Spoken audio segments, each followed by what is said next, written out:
வேதம் சொல்லுகிறது, நான் சாந்தமும் மனத்தாழ்மை உள்ளவராக இருக்கிறேன், என் நுகத்தை ஏற்றுக்கொண்டு என்னிடத்தில் கற்றுக்கொள்ளுங்கள்.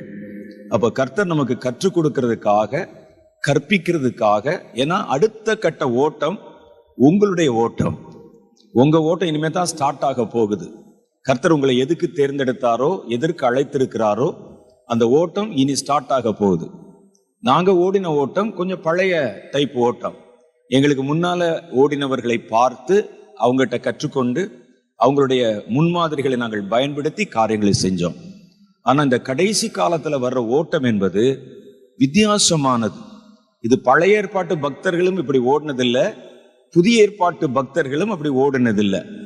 அதனாலதான் கர்த்தர் ஒரு புதிய காரியத்தை செய்யும் போது நம்ம இடத்துல இந்த காரியத்தினுடைய விவரங்களை சொல்லி கற்றுக் கொடுத்து அப்புறம் ஓட வைக்கிறார். ஏற்கனவே ஒருத்தர் ஓடி இருந்தாங்கன்னா என்ன செய்வாங்கன்னா, அதை பார்த்து நீங்க அவங்கள பார்த்து அது மாதிரியே செய்யுங்கன்னு சொல்லியிருப்பாங்க. உங்களுக்கு கர்த்தர் ஒரு புதிய மாற்றத்தை, புதிய ஓட்டத்தை, புதிய தோற்றத்தை வைத்திருக்கிறார். அதை கர்த்தருடைய ஆவியானவர் நமக்கு வெளிப்படுத்தி சொன்னாதான் நம்ம தெரிந்து கொண்டு ஓட முடியும். அதனால்தான், ஏன்னா பழைய ஏற்பாட்டு காலத்தில் இல்லாத அளவிற்கு, புதிய ஏற்பாட்டு காலத்திலும் சொல்லாத அளவிற்கு கர்த்தர் கடைசி காலத்துல பெரிய அளவிலே கிரியை செய்ய போகிறார் உங்களை கொண்டு. அதுக்கு உங்களுடைய ஒத்துழைப்பு வேணும். நம்ம கர்த்தருடைய ஆவியானவரோட கோஆபரேட் பண்ணும்போது தான் கர்த்தருடைய ஊழியத்தை செய்ய முடியும். ஆவியானவர் ஒரு பக்கமும் நாம் ஒரு பக்கம் கிரியை செய்தால் அந்த ஊழியத்தில் எந்த கனிகளை நாம் பெற்றுக்கொள்ள முடியாது. என்னுடைய நுகத்தை ஏற்றுக்கொள்ளுங்கள் என்று கர்த்தர் சொன்னார். நுகம்னா என்னன்னு உங்களுக்கு தெரியும். மாடுகளை 2 மாட்டை ஒரு ஏர்ல கட்டி வச்சிருப்பாங்க. இந்த பக்கம் ஒரு மாடு, அந்த பக்கம் ஒரு மாடு. அந்த 2 மாட்டையும் ஏர்ல கட்டி மேல ஒரு கட்டை போட்டிருப்பாங்க, கழுத்துல இருக்கும். அந்த கட்டையோடு சேர்த்து அவைகளை இணைத்திருப்பார்கள். அது இணைச்சிட்டு அப்புறம் அந்த ஏரை உள்ள ஓட்டும் போது வயலுக்குள்ள ஒரு உழவு வேலை நடைபெறும். இந்த மேல போடுற கட்டைக்கு பேர் தான் நுகம். இந்த நுகம் என்றால் 2 காரியங்களை ஒன்றாக இணைக்கும். அப்ப கர்த்தர் சொல்ற நுகத்துல ஒரு முனையில நீங்க இருப்பீங்க, இன்னொரு முனையில பரிசுத்த ஆவியானவர் இருப்பார். மேலே நமக்கு ஒரு அழைப்பு வைக்கப்பட்டிருக்கும். இந்த நுகத்தை ஏற்றுக்கொண்டு, உங்களுடைய அழைப்பை ஏற்றுக்கொண்டு என்னிடத்துல கற்றுக்கொள்ளுங்க. அப்ப 2 பேரும் ஒரே மாதிரி இணைந்து போனால்தான் அந்த வேலையை முடிக்க முடியும். நுகத்தில் கட்டப்பட்ட மாடுகள்ல ஒன்னு ஒரு பக்கமும் இன்னொரு பக்கம் இழுத்துச்சுன்னா அன்னைக்கு வேலையே நடக்காது. அதனால்தான் கர்த்தர் முதலே நமக்கு பிளான் சொல்லி கொடுத்துறார். கடைசி காலத்துல நான் இப்படியெல்லாம் கிரியை செய்ய போறேன், தேவனுடைய திட்டம் இப்படி இருக்குது, நான் என்னுடைய ஓட்டம் இப்படி இருக்கும். என் கூட சேர்ந்து ஓட போற நீங்க அந்த ஓட்டத்திற்கு ஏற்ற மாதிரி உங்களை தகுதிப்படுத்தி கொள்ளணும். இல்லாவிட்டால் இந்த கடைசி கால ஊழியத்தை தேவன் பரலோகம் எதிர்பார்க்கிற மாதிரி நம்ம செய்ய முடியாது. நம்ம அப்படி எழுந்து நின்று கர்த்தருடைய கைகளிலே நம்மை தாழ்த்தி ஒப்பு கொடுத்து தேவனை கொஞ்ச நேரம் நம்ம துதிச்சு நம்முடைய இருதயத்தெல்லாம் சுத்திகரித்து கொண்டு அப்புறம் கர்த்தருடைய வார்த்தை கேட்டாதான் அந்த வார்த்தை நமக்கு தெளிவா புரியும். கர்த்தரை துதிக்கும் போது நம்முடைய இருதயத்திற்குள் ஒரு பரிசுத்தம் உண்டாகிறது. அதைத்தான் நான் சொன்னேன். பரலோகத்துல ஏன் துதித்து கொண்டே இருக்கணும்னா, பரலோகம் பரிசுத்தமான இடம், அது துதித்து கொண்டே இருக்கணும். கர்த்தரை ஒரு இடத்துல நிரந்தரமா நிக்க வைக்கணும்னு சொன்னீங்கன்னா நீங்க அவரை துதிச்சுக்கிட்டே இருக்கணும். வேதம் சொல்லுகிறது, அவர் துதிகளுக்கு நடுவிலே வாசம் பண்ணுகிறவர். இந்த இடத்தையும் கர்த்தர் ஏற்படுத்தி, நான் இந்த இடத்துக்கு நீங்க கூடும் போதெல்லாம் வந்து போற மாதிரி இருக்க மாட்டேன், நீ வந்தாலும் வரலன்னாலும் நான் நிரந்தரமா இங்க தங்கி இருப்பேன் என்று வாக்கு கொடுத்திருக்கிறார். அல்லேலூயா. சில இடத்துல பார்த்தீங்கன்னா ஒரு மைதானம் இருக்கும், ஒரு 10 பேர் நம்ம கூடி வருவோம், நம்ம ஜெபம் பண்ணுவோம், கர்த்தர் வருவார், தொடுவார், ஆசீர்வதிப்பார், நீங்களும் போயிருவீங்க, அவரும் போயிடுவார். ஆண்டவர் இங்க என்ன சொல்லி இருக்கிறார்னா, இந்த இடத்தை பற்றி எனக்கு நல்லா தெரியும். கர்த்தர் என்ன சொல்லி இருக்கிறார்னா, நீங்க வந்தாலும் வரலனாலும் நான் இந்த இடத்துல என் சிங்காசனத்தை வைத்து நிரந்தரமாய் வீற்றிருப்பேன். அப்ப கர்த்தரை ஒரு இடத்துல நிரந்தரமா வச்சிருக்கணும்னா நம்ம கூடி வரும்போதெல்லாம் துதிக்கணும் அவரை. துதிகளுக்கு நடுவில் தான் அவர் வாசம் பண்ணுவார். துதிக்கத்தான் தேவனுடைய பெரிய கிருபை நம்ம பார்க்க முடியும். ஒரு 5 நிமிஷம் கர்த்தரை நம்ம துதிக்க போகிறோம். துதித்து அதுக்கு பிறகு நம்மை ஒப்பு கொடுத்து கர்த்தருடைய வார்த்தைக்குள்ளே போக போறோம். எப்பவுமே ஒரு ஆரோக்கியமான துதி என்றால் அதுல எந்த எதிர்பார்ப்பும் இருக்கக்கூடாது. சில பேர் நல்லா துதிச்சுட்டு உடனே ஒரு அப்ளிகேஷன் வச்சிருவாங்க, நல்ல ஆண்டவரே ஸ்தோத்திரம் ஸ்தோத்திரம், பெரியவரே நல்லவரே வல்லவரேன்னு சொல்லிட்டு என் பிள்ளைக்கு ஒரு நல்ல வேலை கிடைக்கணும் ஆண்டவரேன்னு சொல்லும். அது பேர் துதி இல்ல, முகஸ்துதி. ஒரு ஆளை நல்லா புகழ்ந்துட்டு எனக்கு இது தாங்கன்னு கேட்கறது. நம்ம அப்படி இல்லை, நமக்கு எந்த எதிர்பார்ப்பும் இல்லை. துதிப்பது நம்முடைய கடமை, கர்த்தரை துதிக்கிறோம். கர்த்தரை துதிக்க வேண்டியது எப்படி தேவதூதர்களுடைய கடமையோ மனிதர்களான நம்முடைய கடமை. இதுல எந்த எதிர்பார்ப்பும் இல்லை. நம்முடைய கடமை செய்கிறோம்.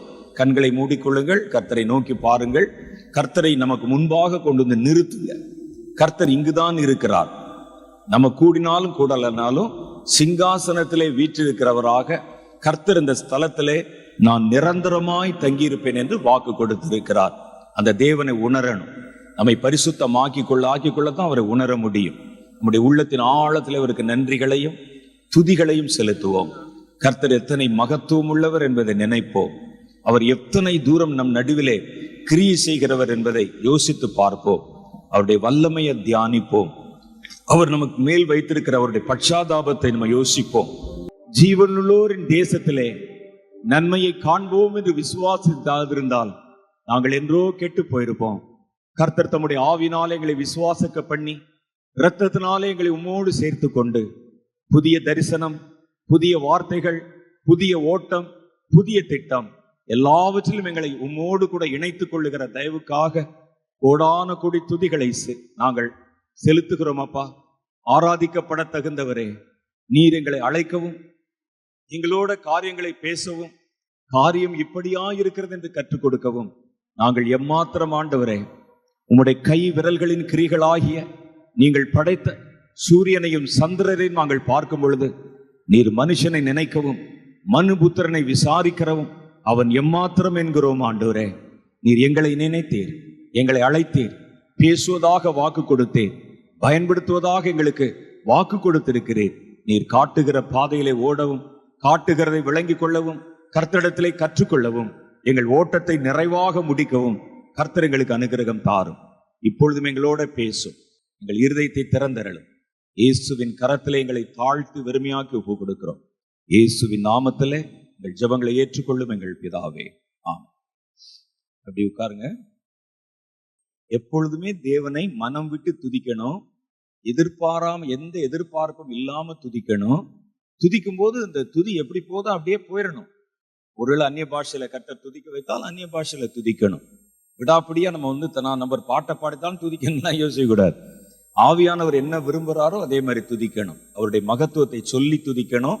எதெல்லாம் நம்முடைய நினைவுக்கு வருதோ அதை சொல்லி நம்ம துதிக்கணும். கர்த்தரை நம்ம துதிக்க துதிக்க ஒரு புதிய பலம், ஒரு பூரணமான கிருபை நம்முடைய இருதயத்திலே தங்கும். எழுப்புதல்ல 2 விதமான காரியம் இருக்கிறது. ஒன்று விதைகள். இந்த விதைகளை வச்சுதான் கர்த்தர் விளைச்சலை உண்டு பண்ணுவார். அப்ப முதல்ல என்ன செய்யணும், விதைகளுக்கு ஒரு எழுப்புதல் இருக்கிறது. யார் யாரெல்லாம் விதைக்க போறோம், யார் யாரெல்லாம் விளைச்சலை தந்த உடனே அவர்களை மறைந்து போக பண்ண போகிறோம் அப்படின்னு அவருடைய மனதிலே ஒரு தீர்மானம் இருக்கிறது. அப்ப முதல்ல இந்த விதைகளை கண்டுபிடிக்கணும், அந்த விதைகளை எழுப்பணும், விதைகளுக்கான ஒரு எழுப்புதலை கொண்டு வரணும். இந்த விதைகள் இப்ப இருக்கிற இந்த கடைசி காலத்துல விதைக்கப்படும். இவர்களை கர்த்தர் எடுத்து ஊழியத்திலே பயன்படுத்துவார். அவர்கள் மூலம் ஒரு விளைச்சல் உண்டாகும். கர்த்தர் உங்களிடத்துல எவ்வளவு விளைச்சல் வரணும்னு எதிர்பார்த்தாரோ அந்த விளைச்சலை நீங்கள் கொடுத்து விட்டால் கர்த்தர் உங்களை தம்முடைய ரகசிய வருகையிலே விதை மறைஞ்சு போற மாதிரி உங்களை மறைந்து போக பண்ணி விடுவார். நீங்க எழுந்திருப்பது ஒரு விதைகளின் எழுப்புதல் என்று சொல்லப்படுகிறது. நீங்கெல்லாம் எழுந்து உங்களுடைய அழைப்பை புரிந்து கொண்டு அந்த அழைப்பை பெற்றுக்கொண்டு நீங்க விதைக்கப்பட்டு நீங்க கனி கொடுப்பீங்க. உங்களிடத்திலிருந்து புறப்படுகிற கனி இருக்கு பாருங்க. உங்களில் ஒவ்வொருவனும் அட்லீஸ்ட் என்னுடைய அபிப்பிராயம் சரியா இருக்குமானா சாதாரணமா ஒரு எளிய நிலையில ஊழியம் செய்தா கூட ஒரு 1,00,000 ஆத்துமாக்களையாவது நீங்கள் கர்த்தருக்குள்ள கொண்டாந்துருவீங்க. ஏன்னா இனி வரக்கூடிய வரங்கள் அப்படிப்பட்ட வரங்கள். கர்த்தர் உங்களை பயன்படுத்தக்கூடிய விதம் அப்படிப்பட்ட விதம். இந்த முன்ன மாதிரி நாங்க ஒரு 10 குடும்பம் வச்சிருக்கிறோம், ஒரு 10 பேர் இங்க சபையில இருக்கிறாங்க, ஒரு 10 பேருக்கு சுவிசேஷம் சொன்னோம், அந்த கதையெல்லாம் இனிமே வராது. ஏன்னா நீங்கள் எழுப்பப்பட்ட எழுப்புதல்ல பிறந்த விதைகள். இந்த விதைகளை கொண்டு கர்த்தர் கிரியை செய்யும் போது அந்த விளைச்சல் 30, 60 மாத்திரமல்ல 100க்கு 100 கனி கொடுக்கும். அதை வச்சு கர்த்தர் சொன்னதெல்லாம் ஆராய்ஞ்சு பார்க்கும்போது என் மனசுல எனக்கு தோணுனது, யாருமே சாதாரணமானவங்க இல்லை. ஒவ்வொரு மனிதனுக்கு பின்னாலையும் அந்த கடைசி காலத்தில் நீங்க கிரியை செய்யும் போது பாருங்க, 1,00,000 பேரையாவது நீங்க சந்திச்சிருவீங்க, 1,00,000 பேரையாவது கர்த்தருடைய மந்தையில இணைச்சிருவீங்க. ஏன்னா இந்த வரங்களை பயன்படுத்துவதற்கு நீங்க எல்லாம் கஷ்டப்பட வேண்டியதில்லை. சில காலங்களுக்கு முன்னாலாம் பாத்தீங்கன்னா பேய் விரட்டுறோம்னு சொல்லி ஒரு பெரிய பெர்ஃபார்மன்ஸே பண்ணிடுவாங்க. எங்க இருந்து வந்த, எங்க போற, எப்ப பிடிச்ச, எப்ப பார்த்த, உனக்கு என்ன வேணும், உன் பேர் என்ன, உங்க அம்மா பேர் என்ன, இப்படியே விசாரிச்சுக்கிட்டு இப்படியே தலையை ஆட்டிக்கிட்டே இருப்பாங்க. இது இல்லை, இனிமேல் அப்படி இல்லை. போற போக்குல ஒரு வார்த்தை சொல்லுவீர்கள், அது அவனை விட்டு ஓடிப்போ. ஏசு எங்கேயாவது கஷ்டப்பட்டாரன்னு பாருங்க, ஒரு வார்த்தை, ஒரு வார்த்தை. காற்றும் கடலும் இறைகிறது. நாம இருந்தா என்ன செய்வோம்? புயல் அடிச்சுக்கிட்டே இருக்குதே, இது எப்படி நிறுத்துறது? வாங்க எல்லாம் சேர்ந்து ஃபாஸ்டிங் பண்ணி ஒரு ஆல் நைட் ப்ரேயர் பண்ணி கர்த்தாவே இதை நிறுத்தும் கெஞ்சுவோம் சொல்லுவோம், அல்லது ஜெபம் பண்ணுவோம். கர்த்தர் பாருங்களேன், போற போக்குல அவரை எழுப்புனாங்க. ஐயரே, நாங்கள் மடிந்து போகிறோமே, உங்களுக்கு கவலை இல்லையா? காற்றும் கடலும் இப்படி இறைகிறதே அப்படின்னு சொல்லி கேட்டாங்க. இயேசு எழுந்து பெருசா ஜெபமுள்ள, பிதாவே காற்றை அதட்டும் சொல்லல, ஒரு வார்த்தை, இறையாதே அமைதலா இரு. அடுத்த நிமிஷம் காற்றும் கடலும் நாய்க்குட்டி மாதிரி கீழ்பட்டது, அப்படி அமைதலாகிவிட்டது. இதுதான் உங்களை கொண்டு கர்த்தர் செய்ய போற காரியம். நீங்க பெருசா போராடி எல்லாம் ஒண்ணும் செய்ய மாட்டீங்க. அங்க வந்து நின்று ஒரு அற்புதம் நடக்கணும், ஒரு வார்த்தை, ஒரு கட்டளை, ஒரு அபிஷேகம், ஒரு வல்லமை, மலையவே புரட்டி போட்டுருவீங்க. இதை பார்க்கிற ஜனங்கள் திகைப்படைவார்கள். அட்லீஸ்ட் ஒரு மனிதன் அவனுக்கு கர்த்தர் கொடுக்கிற அபிஷேகத்தினால 1,00,000 பேரையாவது சந்திச்சிருவான், கர்த்தருடைய மண்டையில கொண்டு வந்து சேர்த்துருவான். ஒரு வியாதியஸ்தனை பார்த்தால் நம்ம போய் கஷ்டப்பட வேண்டியது இல்லை, கஷ்டப்பட வேண்டியது. இயேசுவை பாருங்க, மரித்து 4 நாள் ஆகிவிட்டது என்றார். ஒரு வார்த்தை தான், ஒன்னும் பெருசா ஜெபமெல்லாம் பண்ணல, ஒரே ஒரு வார்த்தை, லாசருவே வெளியே வா. வெளியே வந்தான்ல. அதுதான் இனிமேல் உங்களுடைய வாழ்க்கையில நடக்க போகிறது. அந்த அற்புதம், அந்த தேவனுடைய பவர் குறைவா இருந்தா தான், ஒரு ஆயுதம் மழுங்கலா இருந்தா தான் அதிக பலத்தை பிரயோகப்படுத்த வேண்டி இருக்கும் என்று நீதிமொழியின் புஸ்தகம் சொல்லுகிறது. ஒரு ஆயுதம் மழுங்கி போனதா இருந்தா, மழுங்கி போன கத்தி, அதை வச்சு இந்த மரத்தை அறுத்தா ஒரு நாள் முழுசும் அறுத்தாலும் கொஞ்சம் கொஞ்சமா தான் அறுக்கும். மழுங்கி போன கத்தியை சில நேரத்துல சலூன்ல போட்டு ஷேவ் பண்ணான்னா ரத்தம் வந்துடும். அப்படியே மழுங்கி போன கத்தி, கத்தி ஷார்ப்பா இருந்ததுன்னா வச்ச உடனே வெட்டிடும். அப்ப ஆயுதம் மழுங்கி போனதா இருந்தா அதிக பலத்தை பிரயோகம் பண்ண வேண்டி இருக்கும் என்று நீதிமொழியின் புஸ்தகம் சொல்லுகிறார். நீங்கள் மழுங்கி போனவர்கள் அல்ல, கர்த்தரிலே கூர்மையாக்கப்பட்டவர்கள். பிளேடை விட நீங்கள் சொன்னால் நடக்கும், நீங்கள் பேசினால் அதை கர்த்தர் கேட்பார், கர்த்தர் அற்புதங்களை செய்வார், உங்க மூலம் ஒரு பெரிய விளைச்சல் உண்டாகும். அப்ப இந்த விதைகள் நீங்க பிறப்பிக்கிறது என்ன பிறப்பிப்பீங்கன்னா, வேதத்துல ஆதியாகம புஸ்தகத்துல ஒரு வார்த்தை சொல்லுது, கர்த்தர் அதனதன் ஜாதியின்படியே அதனதனுடைய தன்மையின்படியே விதைகளை ஏற்படுத்தினார். விருட்சத்திற்கு ஒரு விதை இருக்குது, பழத்துக்கு ஒரு விதை இருக்குது. மாங்கொட்டையை போட்டோம்னா மாம்பழம் தான் வரும், இல்ல அன்னாசி பழம் வருமா? சொல்லுங்க, சொல்ல புரியுதா உங்களுக்கு? ஜாதின்னு சொன்னோன்னே நீங்க அங்க போயிடக்கூடாது. இந்த ஜாதியை சொல்லலாம், உங்களை கொண்டு கர்த்தர் என்ன பழத்தை என்ன கனியை வர வைக்கிறாரோ அவர்கள் மூலம் அதுதான் வரும். மாங்கொட்டையை போட்டீங்கன்னா மாமரத்து விதையை போட்டா மாம்பழம் தான் வரும். அதுல போய் நீங்க திராட்சை பழத்தை நீங்க பறிக்க முடியாது. திராட்சை விதையா கர்த்தர் உங்களை அழைச்சிருந்தா திராட்சை விதை தான், அங்கே திராட்சை மரம் தான் வரும். அப்ப அதுல நிறைய வகை இருக்குது இல்ல. கர்த்தர் ஒரே நம்ம விதை என்று சொன்ன உடனே ஒரே விதை அல்ல, அந்த விதையில நிறைய டிஃபரன்ஸ் இருக்குது. அப்ப கடைசி காலத்துல கர்த்தர் வரும்போது அவருக்கு பல்வேறு விதமான ஜனங்கள் தேவைப்படுறாங்க. உலகத்தின் பல்வேறு பகுதிகளில் இருக்கிற ஜனங்கள் தேவைப்படுறாங்க. நிறைய தலைமுறைகள் தேவைப்படுகிறது. அவர்களை உங்கள் மூலம் கர்த்தர் பிறப்பிக்க விரும்புகிறார். குறிப்பாக கர்த்தருக்கு 7 விதமான தலைமுறைகள் தேவைப்படுகிறது. அதுக்கு முன்னால் இந்த விதைகளை பற்றி கர்த்தர் என்ன பேசி இருந்தார் என்பதை நான் உங்களுக்கு வாசித்து சொல்றேன். 2020க்காக 2019 4 மாடியில நாங்கள் காத்திருந்து 3 நாள் உபவாசம் பண்ணி ஜெபித்த போது கர்த்தர் பேசி சொன்ன ஒரு காரியம். அதுல நான் உங்களுக்கு வாசிக்கிறேன் பாருங்க, அதை நீங்க கொஞ்சம் நன்றாக விளங்கி கொள்ளணும். தேசங்களை முழுமையான இருள் பற்றி கொள்ளும் முன்பாக, அப்படின்னா இப்பதான் இருள் ஆரம்பிக்குது. 2019 இன்னும் வரல, 2020 தான் கொரோனா மாஸ்கெல்லாம் போட்டோம்.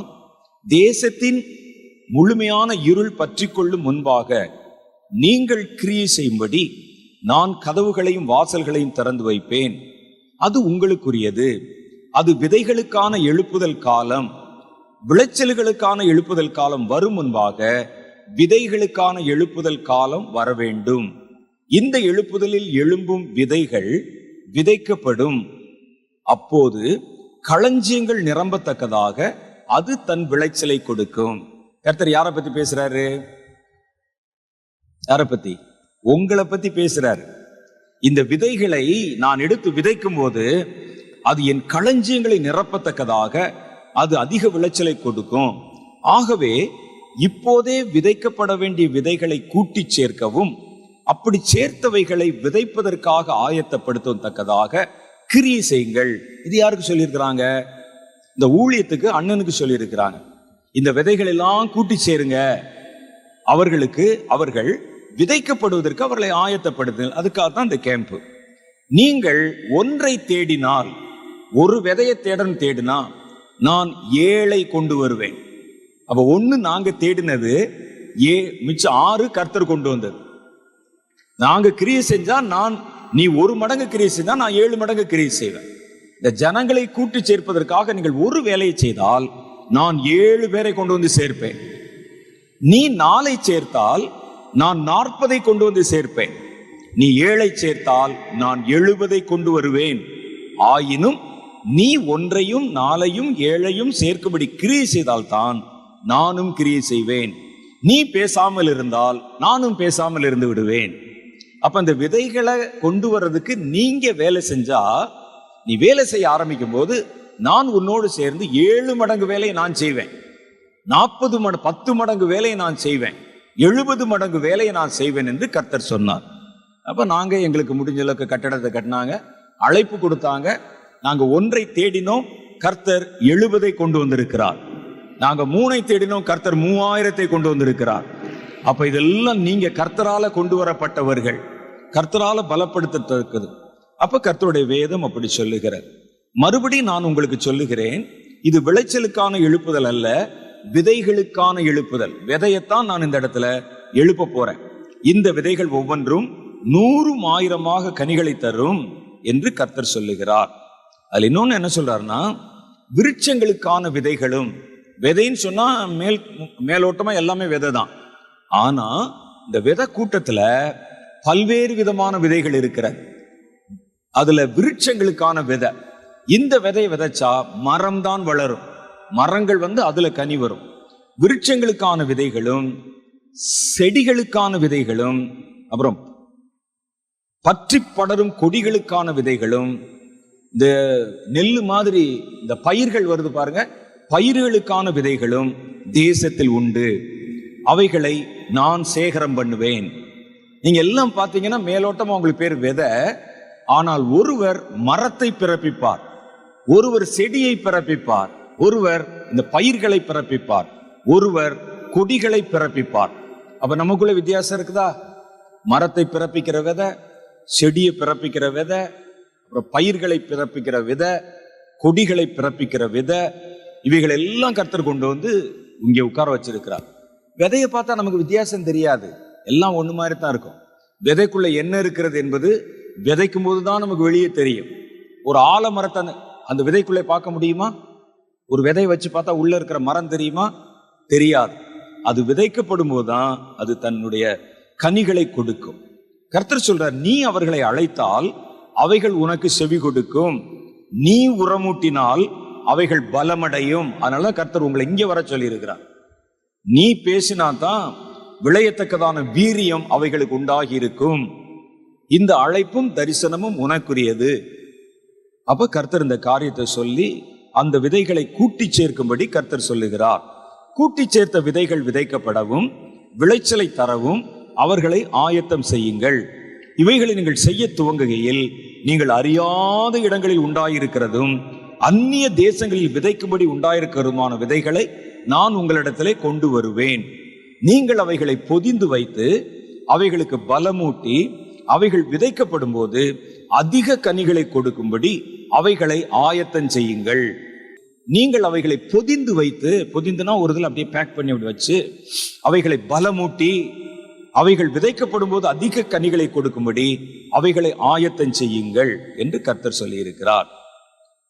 நீங்கள் ஆயத்தம் செய்யும்படி, நீங்க யார் யார் ஆயத்தம் செய்யும்படினா, மண்ணுக்கு மேலே விளைகிறதும் மண்ணுக்கு கீழே விளைகிறதும் ஓங்கி வளர்கிறதும் கொடியாய் பற்றி படர்கிறதும் செடியாய் செழித்து வளர்கிறதும் கன்றுகளை ஈனுகிறதும் ஒரு முறை கனிதருகிறதும் பலமுறை கனிதருகிறதும் கிளைகளில் கனிதருகிறதும் வேர்களில் கனிதருகிறதும் தன் இலைகளையே புசிக்க தருகிறதுமான தாவரங்களின் விதைகளை நான் உங்களிடத்தில் கொண்டு வருவேன். அப்ப விதைனா ஒண்ணும் இல்ல ராஜா, இதுல நிறைய டைப் இருக்குது. ஒரு விதை மண்ணுக்கு மேல விளையும், ஒரு விதை ரொம்ப அண்டர் கிரவுண்ட்ல ரகசியமா இன்னர் உள்ளுக்குள்ள விளைச்சலை கொடுக்கும். மூணாவது பாத்தீங்கன்னா ஓங்கி வளரும் அந்த ஊழியம். இன்னொன்னு கொடி போல பற்றி படரும், செடியாய் செழித்து வளரும். சில மரங்கள் பாத்தீங்கன்னா கன்றிலிருந்து கன்று வரும். ஒரு வாழை மரத்துல விதையை விட ஒரு கன்றிலிருந்து இன்னொரு கன்று வரும், கன்றுகளை ஈனும். சில மரங்கள் ஒரு தரம் தான் கனி கொடுக்கும். இந்த வாழை மரம் ஒரு தடவை தான் பழம் கொடுக்கும், ரெண்டாவது தடவை அந்த மரத்தை வெட்டிடணும், அவ்வளவுதான்.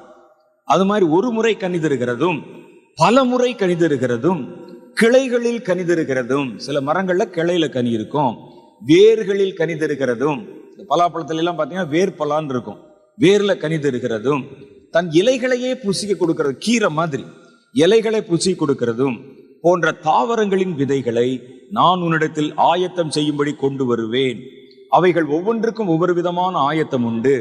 ஒன்று மண்ணிலே பொதியப்படணும், ஒன்று உரத்திலே பொதியப்படணும், ஒன்று தண்ணீரிலே நினைக்கப்படணும், ஒன்று நசுக்கி தீட்டப்பட வேண்டும். இவைகளை வகை பிரிக்கவும் அவற்றின் வகையின்படியே அவைகளை ஆயத்தப்படுத்தவும் நான் உங்களுக்கு போதிப்பேன் என்று கர்த்தர் சொல்லுகிறார். விதைகள் என்று பொது பெயரில் அழைக்கப்பட்டாலும் ஒவ்வொருவருக்கும் தனித்தனி தன்மை இருக்கிறது. அப்ப அது நமக்கு தெரியணுமா தெரிய வேணாமா? அது வரும். உங்களை கொண்டு கர்த்தர் அந்த எழுப்புதல கிரியை செய்யும் போது உங்கள் தன்மைக்கு ஏற்றபடி ஜனங்களை பிறப்பிப்பீர்கள். அப்ப கர்த்தருக்கு இந்த கடைசி காலத்துல ஜனங்கள்ல 7 விதமான தலைமுறை தேவைப்படுகிறது. 7 விதமான ஜெனரேஷன்ஸ். அந்த 7 விதமான தலைமுறையை பிறப்பிக்கிறதுக்கு 7 விதமான விதைகளை கர்த்தர் இங்கே கொண்டு வந்திருக்கிறார். நீங்க விதை, உங்க மூலம் பிறக்க போற அந்த விளைச்சலுக்கு பேரு தலைமுறை என்று. அதனால நான் சொல்லும் போது என்ன சொல்லுவேன்னா, ஒவ்வொன்றையும் ஜெனரேஷன் என்ற பெயர்ல தான் நான் குறிப்பிட்டு சொல்லுவேன். இந்த எழுப்புதல்ல 7 விதமான தலைமுறையினர் பிறக்க போறாங்க. நான் வேகமா சொல்றேன், அதை நீங்கள் வேகமாக குறிப்பெழுதி கொள்ளுங்கள். 1, ஜெபிக்கும் தலைமுறை. அப்படிப்பட்ட ஒரு கூட்டத்தை உங்க மூலம் எழுப்புவாங்க. ஜெபிக்கும் தலைமுறை. நீங்க போற இடத்துல எல்லாம் ஒரு ஜெபத்தை குறித்த அவேர்னஸ், ஜெபிக்கக்கூடிய மனிதர்கள், கர்த்தருக்குன்னு ஜெபத்துல காரியங்கள் செய்ய போறவங்களை எழுப்பிக்கொண்டே போவீங்க. அப்ப உங்கள் மூலம் பிறக்கிற தலைமுறைக்கு பேரு ஜெப ஊழிய தலைமுறை. 2வது பேரு சுவிசேஷ ஊழிய தலைமுறை. ஏன்னா எழுப்புதல் என்பது சுவிசேஷம் இல்லாமல் எழுப்புதல் வராது. சுவிசேஷம் சொல்லலைன்னா எழுப்புதல் வராது. முதல் நூற்றாண்டுல பாத்தீங்கன்னா எழுப்புதல் வந்தது மேலறை வீட்டுல. எல்லாம் அங்க சீஷர்கள் இருந்தாங்க, ஜனங்கள் இருந்தாங்க, எல்லாரும் ஆராதிச்சாங்க, ஜெபம் பண்ணாங்க. அன்றைய தினம் 3000 பேர் ரட்சிக்கப்பட்டாங்க. அவர்கள் மறுபடியும் விரும்பி தங்களுடைய வீட்டுக்கு யாரும் திரும்பி போகல, அங்கேயே தங்கிட்டாங்க. உடனே அவர்கள் எல்லாரும் தங்க வைக்கணும், அவர்களுக்கு சாப்பாடு கொடுக்கணும் என்ற போது சில ஒழுங்குமுறைகளை கொண்டு வந்தாங்க. அவர்கள் பல பேர் சொன்னாங்க, இனி என்னையா இயேசுதோ போய்விட்டு சீக்கிரம் வருகிறேன் என்று சொல்லிவிட்டார், ஊருக்கு போய் என்ன செய்ய போறோம், பேசாம நம்ம இங்கே இருந்துருவோம் என்றெல்லாம் சொல்லி பேசி அவர்கள் தங்களுடைய சொத்துக்கள் எல்லாம் விற்று அப்போஸ்தலருடைய பாதத்துல வச்சு உட்கார்ந்துட்டாங்க. அவர்கள் வேலை என்ன? ஜெபம் பண்ணுவது, உள்ளுக்குள்ள நல்லா ஆராதிப்பது, அபிஷேகத்தில் நிரம்புவது, துதிப்பது, ஒவ்வொரு வீட்லையும் போய் அப்பம் விடுவது, எல்லா ஜனங்களையும் தயவு பெறுவது. கர்த்தர் அனுதினம் ரட்சிக்கப்படல கொண்டு வந்தார் அவங்ககிட்ட. ஜனங்கள் புதுசு அதை கேள்விப்பட்டு வருவாங்க. அவங்களுக்கு பேசுறது, நேரத்துக்கான சமைக்கிறது, சாப்பிடுறது, மணி அடிச்சோடனே சாப்பாடு முடிஞ்ச உடனே அப்புறம் ரொம்ப சந்தோஷமா இருந்தது. ஒரு கேம்பை விட மகிழ்ச்சியா இருந்தது அது. ஒருவர் தீர்க்க தரிசனம் சொல்லுவார், ஒருவர் குணமாக்கி கொண்டிருப்பார், ஒருவர் ஏதாவது வேற ஒரு காரியத்தை பேசி கொண்டிருப்பார், ஒருவர் போதகம் பண்ணி கொண்டிருப்பார். நல்லா இருந்தது. கர்த்தர் பார்த்தார், இப்படி உட்கார்ந்தா என்ன ஆயிரும், அப்படி உட்கார்ந்துருவாங்க. இவர்களை நான் இதற்கு அழைக்கவில்லை, இவர்கள் கனி கொடுக்கணும். கொஞ்ச நாள் விட்டுட்டார் பேசாம. என்ன செய்யறான் பாப்போம்னு. தினம் காலையில எந்திரிக்க, ராத்திரலாம் ஜெபம், காலையில எந்திரிச்சோடனே ஜெபம், மணி அடிச்சோடனே டிஃபனு, அப்புறம் மறுபடியும் ஜெபம், அப்புறம் ஆராதனை, அதுக்கப்புறம் மறுபடியும் மத்தியானம் மணி அடிச்சோடனே சாப்பாடு, எல்லாருக்கும் பந்தி, கலகலன்னு போய் கொண்டிருக்கிறது. கர்த்தர் பார்த்தார், இப்படி விட்டா என்ன ஆகும்? நல்ல தண்ணியாவே இருந்தாலும் ஓடினால்தான் அது தண்ணியா இருக்கும், நின்றால் அது சாக்கடையாகிவிடும். ஊழியக்காரன் அப்படிதான் இயங்கிக் கொண்டே இருக்கணும், விசுவாசி அப்படித்தான் இயங்கிக் கொண்டே இருக்கணும். நின்றுச்சுன்னா தண்ணி கெட்டு போயிடும். நல்ல தண்ணியை நீங்க பிடிச்சு அப்படி ஒரு இடத்துல அடைச்சு நிக்க வைங்க, கெட்டு போய்விடும், அது சாக்கடை ஆயிரும். கர்த்தர் பார்த்தார், இவர்கள் ஓடுவதற்காக நான் அவர்களை தேர்ந்தெடுத்தேன். சுவிசேஷத்தை மறந்துட்டான், உள்ளே இருந்து வெறும் ஜெபம் இருக்கிறாங்க. 8வது அதிகாரம் வந்தது, கர்த்தர் சபையின் மேலே துன்பத்தை வரவிட்டார். அது கர்த்தர் செஞ்ச காரியம்தான். சவுல் ஒரு பக்கம் கங்கணம் கட்டி கொண்டு சபையை விட்டேனா பாருன்னு சொல்லி புறப்பட்டு சபையை சிதறி போக பண்ணினான். சபைக்கு பயங்கரமான போராட்டம், பிரச்சனை வந்தது. ஏன்னா அவனை ஒரு இடத்துல உட்கார வச்சா தானே பிரச்சனை. கர்த்தர் அனுப்பினார், கவர்மெண்ட்ல இருந்து பிரச்சனை. வேதத்துல இங்க சொல்லுகிறது, அப்போஸ்தலர்களை தவிர விசுவாசிகள் எல்லாம் சிதறி போயிட்டாங்களாம். இந்த 12 அப்போஸ்தலர் மாத்திரம் தான் அந்த ஊர்ல இருக்கிறாங்க. அந்த சபை டோட்டலா காலி, எங்கும் சிதறி போனார்கள். சிதறி போனவர்கள் எங்கும் திரிந்து தேவ வசனத்தை அல்லது சுவிசேஷத்தை, ரட்சிப்பை ஜனங்களுக்கு பிரசித்தம் பண்ணினார்கள். இதுதான் கர்த்தருடைய நோக்கம். அப்ப சுவிசேஷம் அறிவிக்கப்படாவிட்டால் எழுப்புதல் நின்று போய்விடும். அப்ப அதற்காக கர்த்தர் என்ன செய்யறாரு, சுவிசேஷ தலைமுறை எழுப்ப போகிறார். ஆனா ஒரு வித்தியாசம், இந்த சுவிசேஷகர்கள் இந்த புதிய ஏற்பாட்டு காலத்துல சுவிசேஷம் சொன்ன மாதிரி சுவிசேஷம் சொல்ல மாட்டாங்க. இவர்கள் சொல்ல போகிற சுவிசேஷத்தின் செய்தி வேறு, இந்த சுவிசேஷங்களை கர்த்தர் பயன்படுத்த போகிற விதம் வேறு, இவர்களை கொண்டு கர்த்தர் எழுப்ப போகிற தலைமுறை என்பது வேறு, இவர்கள் மூலம் கர்த்தர் செயல்படக்கூடிய கிரியைகள் என்பதும் வெளிப்படக்கூடிய வல்லமை என்பதும் இன்னும் வேறு. சுவிசேஷ தலைமுறை. 3வது பாத்தீங்கன்னா ப்ராஃபட்டிக் ஜெனரேஷன், ஒரு தீர்க்க தரிசன தலைமுறை. கடைசி காலத்துல தீர்க்க தரிசிகள் திரளா எழும்புவாங்க. திரளா என்ன, எழும்புகிற எல்லாருமே தீர்க்க தரிசன ஆவியினாலே நிரப்பப்பட்டிருப்பாங்க. இதை குறித்து தான் அன்றே யோவேல் பின்மாறி மழை காலத்துல என்ன நடக்கும் சொன்னார். யோவேல் 2வது அதிகாரத்துல அவர் சொல்றாங்க, 27, 28 ஆகிய வசனங்கள் எல்லாம், கடைசி நாட்கள்ல மாம்சமான யாவர் மேலும் என் ஆவியை ஊற்றுவேன், உங்கள் குமாரரும் உங்கள் குமாரத்திகளும் தீர்க்க தரிசனம் உரைப்பாங்க, உங்கள் வாலிபர்கள் தரிசனங்களை காண்பாங்க, உங்கள் மூப்பர்கள் சொப்பனங்களை காண்பார்கள். அந்நாட்களில நான் எல்லா ஊழியக்காரர்கள் மேலும் எல்லா ஊழியக்காரிகள் மேலும் என் ஆவியை ஊற்றுவேன், அப்பொழுது அவர்களும் தீர்க்க தரிசனம் உரைப்பார்கள். இப்ப அதுல சொல்லப்பட்டிருக்கிற வரங்களை எல்லாம் நீங்க பாத்தீங்கன்னா, குமாரர் குமாரத்திகள் குழந்தைகள் மேல என் அபிஷேகத்தை ஊற்றினால் அவங்க தீர்க்க தரிசனம் சொல்லுவாங்களாம்.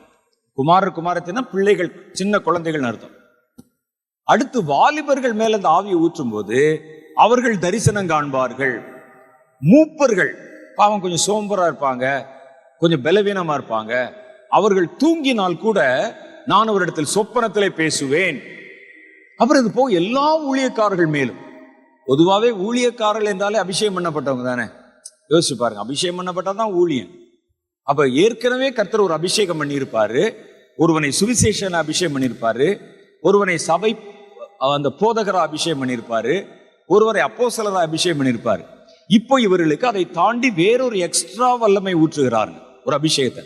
எல்லா ஊழியக்காரர்கள் மேலும் எல்லா ஊழியக்காரிகள் மேலும் என் ஆவியை ஊற்றுவேன், அப்பொழுது எல்லா ஊழியக்காரருமே தீர்க்க தரிசனம் சொல்லுவாங்களாம். ஒரு பாஸ்டர் இருந்தார்னா ஒரு ப்ராஃபட்டிக் பாஸ்டரா மாறிடுவார், ஒரு சுவிசேஷகர் ப்ராஃபட்டிக் இவாஞ்சலிஸ்டா மாறிடுவார், ஒரு போதகர் தீர்க்க தரிசன போதகராய் மாறிடுவார், ஒரு அப்போஸ்தலர் தீர்க்க தரிசன அப்போஸ்தலர். எல்லா ஊழியக்கார மேலையும் ஒரு ஆள் விடாம எல்லார் மேலையும் ஊற்றுவேன். அப்போ ஒரு பெரிய தீர்க்க தரிசன எழுப்புதல் வருகிறது, ஒரு தீர்க்க தரிசன அபிஷேகம் கடைசி காலத்துல. இப்ப பாருங்க, ஒரு காலத்துல தீர்க்க தரிசிகள் என்றால் இங்கொன்றும் அங்கொன்றுமாக இருப்பாங்க. பழைய ஏற்பாட்டு காலத்துல நாட்டுக்கு ஒரு ஆளு அல்லது ஒரு சின்ன கூட்டம், ஒரு 10 பேர் அவ்வளவுதான் இருப்பாங்க அந்த நாட்டுக்கே. புதிய ஏற்பாட்டு காலத்துல எல்லா சபைகளிலும் ஒரு தீர்க்க தரிசி இருப்பாங்க. சபைகளிலே ஒரு தீர்க்க தரிசன ஊழியத்தை எழுப்பினார். ஆனா இப்போ மாம்சமான யாவர் மேலும் அபிஷேகம் ஊற்றப்படுகிற எல்லாரையும் கர்த்தர் தீர்க்க தரிசன ஆவியினாலே நிரப்புவேன் அப்படின்னு சொல்றார். அப்ப அது எதுக்கு? அந்த தீர்க்க தரிசன தலைமுறையினர் கடைசி காலத்தில் செய்வதற்கு ஒரு ஊழியம் இருக்கிறது. அது என்ன என்பதை பற்றி நம்ம பார்க்க போறோம். அடுத்து 4வது எழும்ப போகிற தலைமுறை என்னன்னா பலவான்களின் தலைமுறை.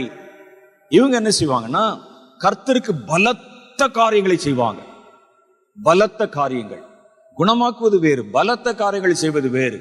இந்த எலியா பார்த்தீங்கன்னா பலத்த காரியங்கள். வானத்துக்கு கட்டளை கொடுத்த போது வானத்திலிருந்து நெருப்பு இறங்கிற்று. மழையை கட்டவும் நிறுத்தவும் அதிகாரம் இருந்தது. அலங்கங்களை இடிக்க முடிந்தது அவர்களால. கையில தொடவே இல்லை, பாருங்க, கையில தொடவே இல்லை. கர்த்தர் பலத்த காரியத்தை செய்தார். எரிகோவின் அலங்கத்தை இடிக்கல, தொடல, கருவிகளை பயன்படுத்தல, மனிதர்களை பயன்படுத்தல. யார் செங்கல் செங்கலா முட்டி முட்டி மோதி அதை உடைப்போம்னு நம்ம அங்க சொல்லல. ஆனா பலத்த காரியத்தை செஞ்சாங்க. அவர்கள் தேவனை துதித்தார்கள். அந்த அலங்கம் இடிந்து விழுந்தது. அலங்கம் சொன்னோன்னே நீங்க இங்க இருக்கிற சுவர் மாதிரி நினைக்கூடாது. இந்த சுவருடைய அகலத்தை பார்த்தீங்கன்னா 1 அடிக்குள்ளதான் இருக்கும். சில இடத்துல 3/4 அடி சுவர் கட்டுவாங்க, 1.5 அடி சுவர் கட்டுவாங்க. எரிகோவின் சுவர்ல, எரிகோ பட்டணத்தின் சுவர்ல ராகாப் என்பவருடைய வீடு இருந்ததாம். ஒரு சுவத்து மேல வீடு கட்டணும்னா அந்த சுவர் எவ்வளவு அகலம் இருக்கணும் யோசிச்சு பாருங்க. ராகாப் என்ற வேசியினுடைய வீடு எங்க இருந்தது? எரிகோவின் அலங்கத்தின் மேல் இருந்தது. சுவத்து மேல, காம்பவுண்ட் சுவத்து மேல இருந்ததாம். அப்ப அந்த காம்பவுண்ட் சுவர் எவ்வளவு அகலம் இருக்கும் பாருங்களேன். அது அந்த நாட்களில் ரொம்ப பிரபலமாய் பேசப்பட்டது. அதை யாரும் தொட முடியாது. எரிகோவில் இருக்கிறவங்களுக்கு பூரண பாதுகாப்பு, யாரும் இதை டச் பண்ண முடியாது. எவ்வளவு அகலமான சுவர் கட்டி இருக்கும் பாத்தீங்களா என்று சொல்லி அதை அவர்கள் பெருமையாய் நினைத்துக் கொண்டிருந்தாங்க. அதை கர்த்தர் தம்முடைய பிள்ளைகளை கொண்டு தொடாமலே விழ வைத்து விட்டார். இதான் பலவான்களின் அபிஷேகம். சிங்கங்களின் வாயை கட்டுவாங்க, சீறி வரும் பாம்புகளை நசுக்குவாங்க, அலங்கங்களை உடைப்பாங்க, வானத்துக்கு கட்டளை கொடுப்பாங்க, வானத்திலிருந்து மழை பெய்யவும் பெய்யாதிருக்கும் அதிகாரம் பண்ணுவாங்க. இப்படிப்பட்ட பலத்த கிரியைகளை செய்கிற ஒரு தலைமுறை கர்த்தர் எழுப்ப போகிறார். இவர்கள் நீங்கள் வேதத்தில் வாசித்ததும் கேட்டதுமான பலத்த காரியங்களை செய்த எல்லாரை விட பல மடங்கு வல்லமையான காரியங்களை தேசத்துக்கு வெளிப்படுத்துவாங்க. ஏன்னா சாத்தான் ஒரு பக்கம் தன்னுடைய அதிகாரத்தை வைத்து பலத்த காரியங்களை செய்யும் போது இவர்கள் பலத்தினால் பலத்தை விழுங்குவார்கள். அப்படிப்பட்ட ஒரு தலைமுறை உங்கள் மூலம் பிறக்க போகிறது. 5வது யாருன்னா ஆறுதல் செய்வோர் தலைமுறை. ஆறுதலின் ஆவி. அந்த அந்தி கிறிஸ்துவனுடைய ஆவியில, அந்த அந்தி கிறிஸ்துவனுடைய ஆட்சியில எங்க பார்த்தாலும் ஜனங்கள் பாதிக்கப்பட்டு வாழ்வாதாரத்தை தொலைத்து குடும்பம் எல்லாம் செதறி போய் அவர்கள் எல்லாம் ஒரு மாதிரி மனத்துல வேதனைப்பட்டு கொண்டிருக்கிற காலம் வரும். ஏன்னா வேதம் சொல்லுது அந்தி கிறிஸ்துவின் ஆட்சி எப்படி இருக்குமா, உலக தோற்றம் முதல் இதுவரை உண்டாயிராத பயங்கரம் அந்த நாளில் உண்டாயிருக்கும். உலக தோற்றத்திலிருந்து எவ்வளவு பயங்கரம் நடந்திருக்கும் யோசிச்சு பாருங்களேன். எவ்வளவு பயங்கரம் நடந்திருக்கும். உலகம் ஆரம்பிச்சதுல இருந்து எத்தனை பயங்கரம் நடந்திருக்கும். அந்த தீமைகளை விட அதிகமா இருக்கும்.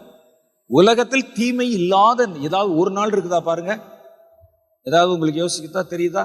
இத்தனாம் தேதி டிசம்பர் மாசம் 11ஆம் தேதி அந்த நாள் முழுவதும் எந்த தீமையுமே நடக்கல, அப்படி ஏதாவது இருக்குதா?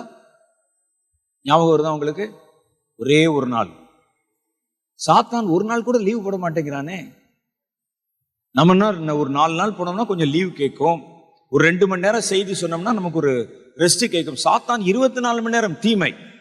அந்த தீமைகள் எல்லாவற்றை விட உலக சரித்திரத்தில் நீங்க பாத்தீங்கன்னா பல தீமையாளர்கள் எழும்பினாங்க.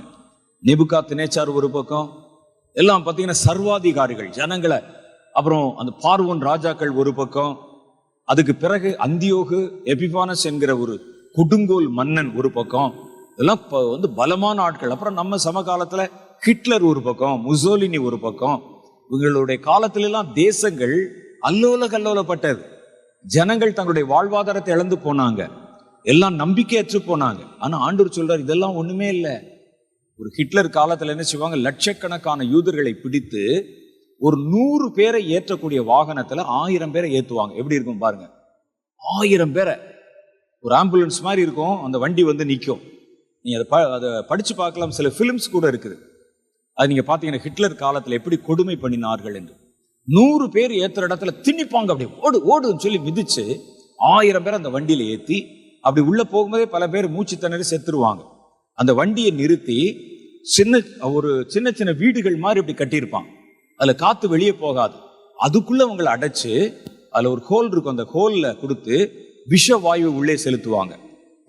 பல நாட்கள் அவர்களை பட்டினி போடுவாங்க. எலும்பு தான் வெளியே தெரியும் யூதர்களுக்கு.